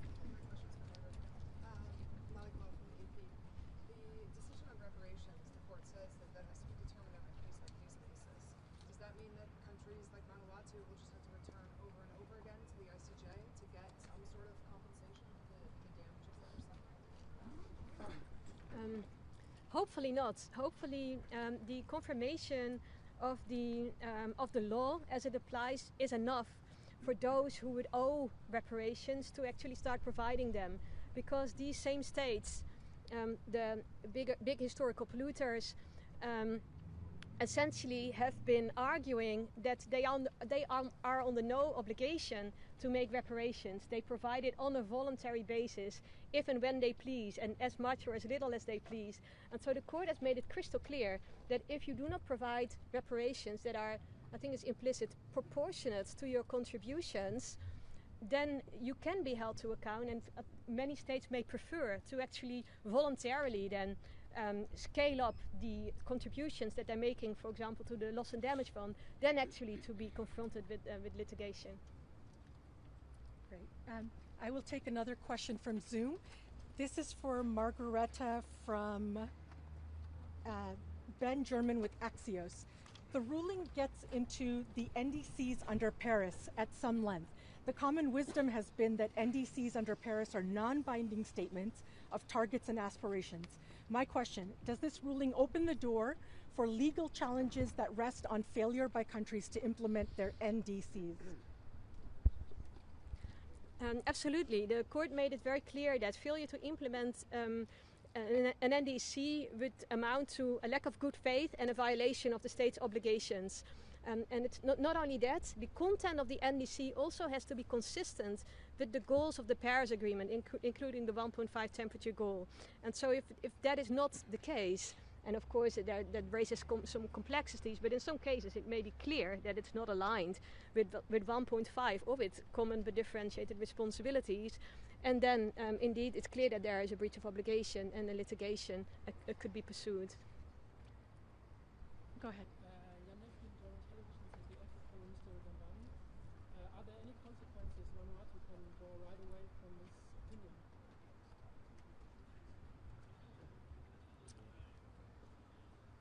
No, not right now. We'll have to have a look at it first and discuss. And great. I'll take another question for the Zoom chat. This is for Margareta from Panthea Lee at The Nation.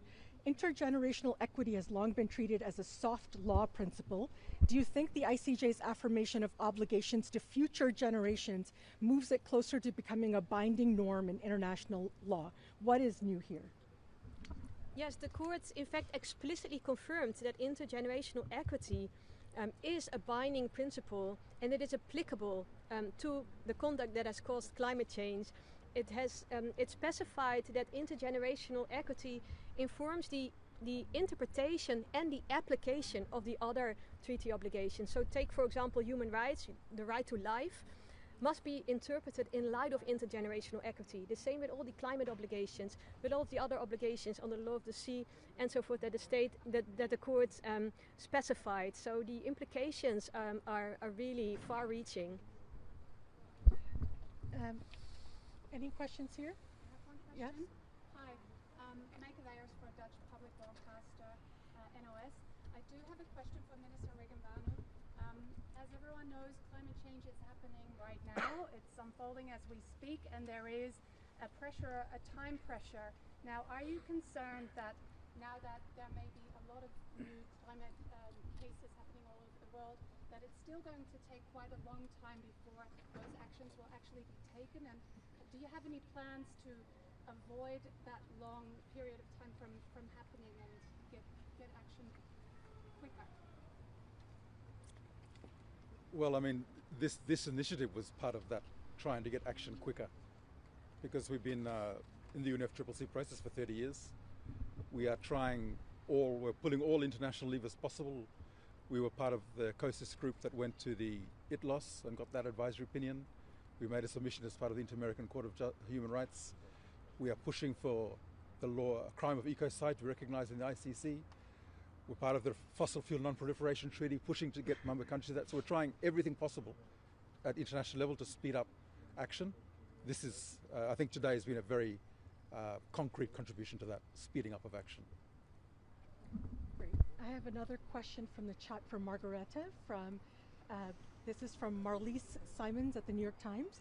What was the key contribution from the court's advisory opinion, would you say? Or what was missing?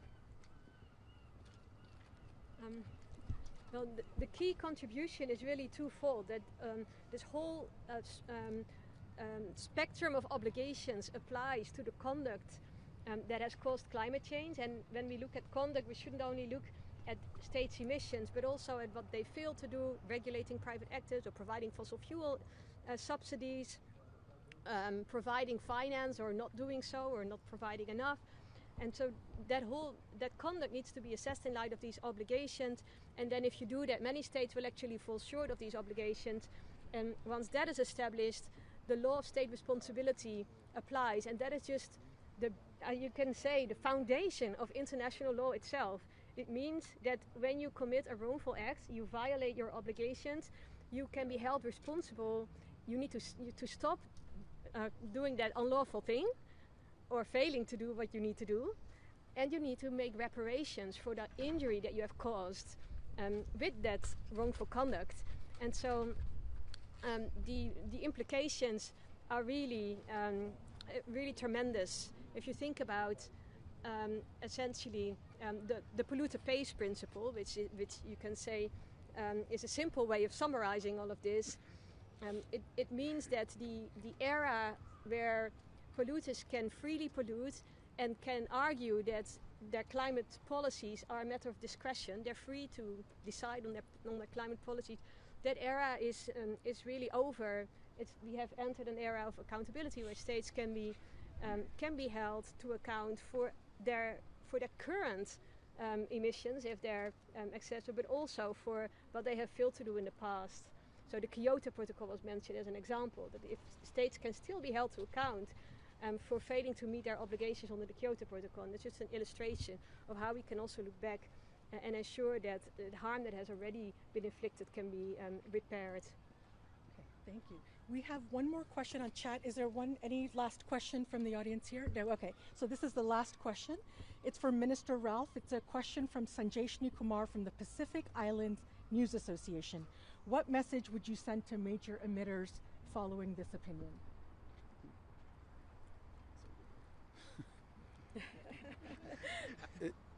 It's the same message the Pacific has been preaching loudly for so long, that it's you've got to do what you agreed to do at Paris, for example. You can't just make these commitments and then just walk away from them. You are legally accountable. And so our message would be, I mean, the court mentioned a number of times good faith, talked about international cooperation, the duty to cooperate internationally. So we continue to call upon all states to follow the science, follow what the IPCC was mentioned as the foundation for the science that the ICJ based its opinion on, which tells us we need to rapidly reduce emissions to keep within the targets of 1.5 and less. And we just hope that this will give more impetus to our call that we've been making for so many years. And we will be seeking all avenues to try and get this decision, this advisory opinion, implemented into policy and decision at the highest levels. Great, thank you. So please be in touch with the Vanuatu team if you have any follow-ups. We will be issuing a media statement and later tonight a legal summary. And with that, I'd like to thank our speakers and conclude the briefing. Thank you all for attending. Could we have a couple of minutes just for us? Maybe in front of the palace? Would that work?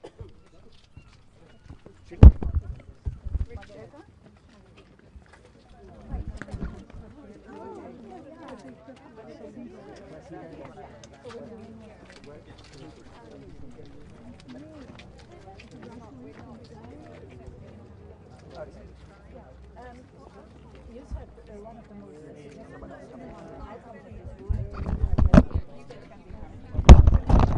what does that mean? Will there now be many more legal cases filed by Vanuatu? Hopefully not. Hopefully.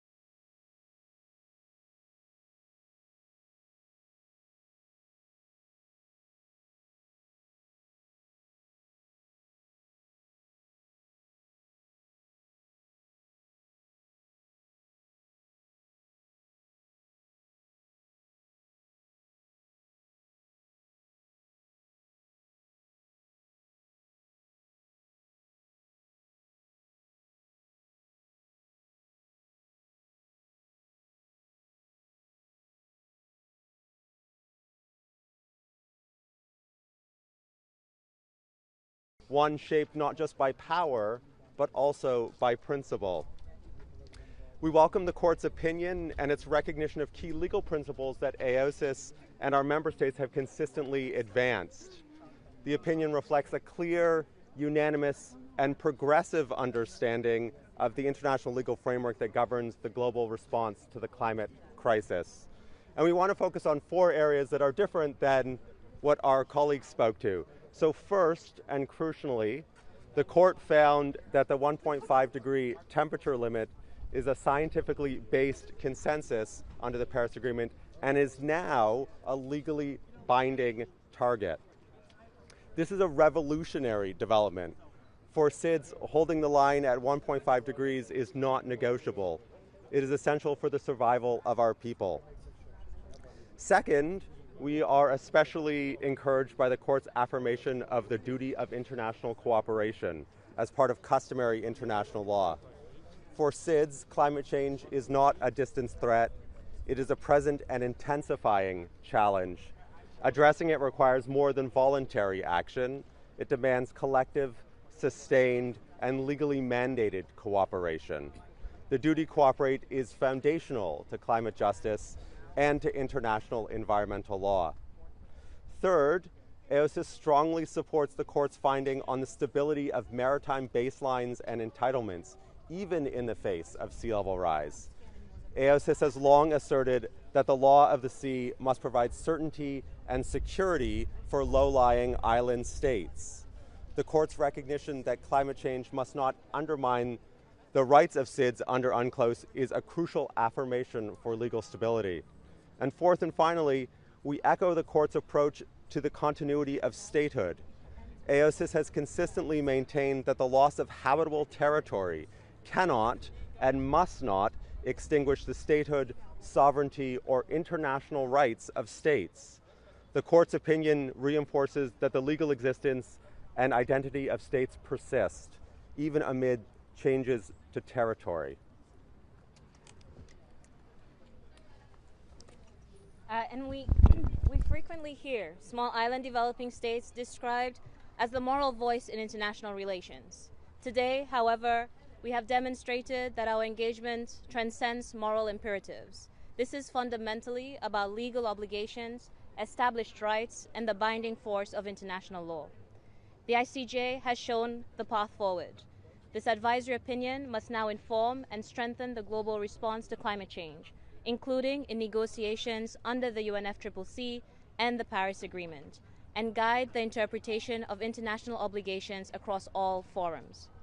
AOSIS expresses deep gratitude to all states that supported the General Assembly resolution and to the legal experts and youth, especially those from the Pacific and Vanuatu who helped make this moment possible. This is proof that small states can shape international law and that justice and principle can prevail. But this ruling is only the beginning. Now states must walk the path the courts has laid out. No more delay, no more ambiguity, action must follow, grounded in law, backed by finance, and driven by justice. In our increasingly volatile world, international law provides precisely what we need. Small island developing states require certainty, predictability, resilience, and future-proofing. AOSIS will carry this ruling into every negotiation, every courtroom, every call for justice. For small islands, this is not just about climate, it is about our future, and we will never stop defending it. Thank you.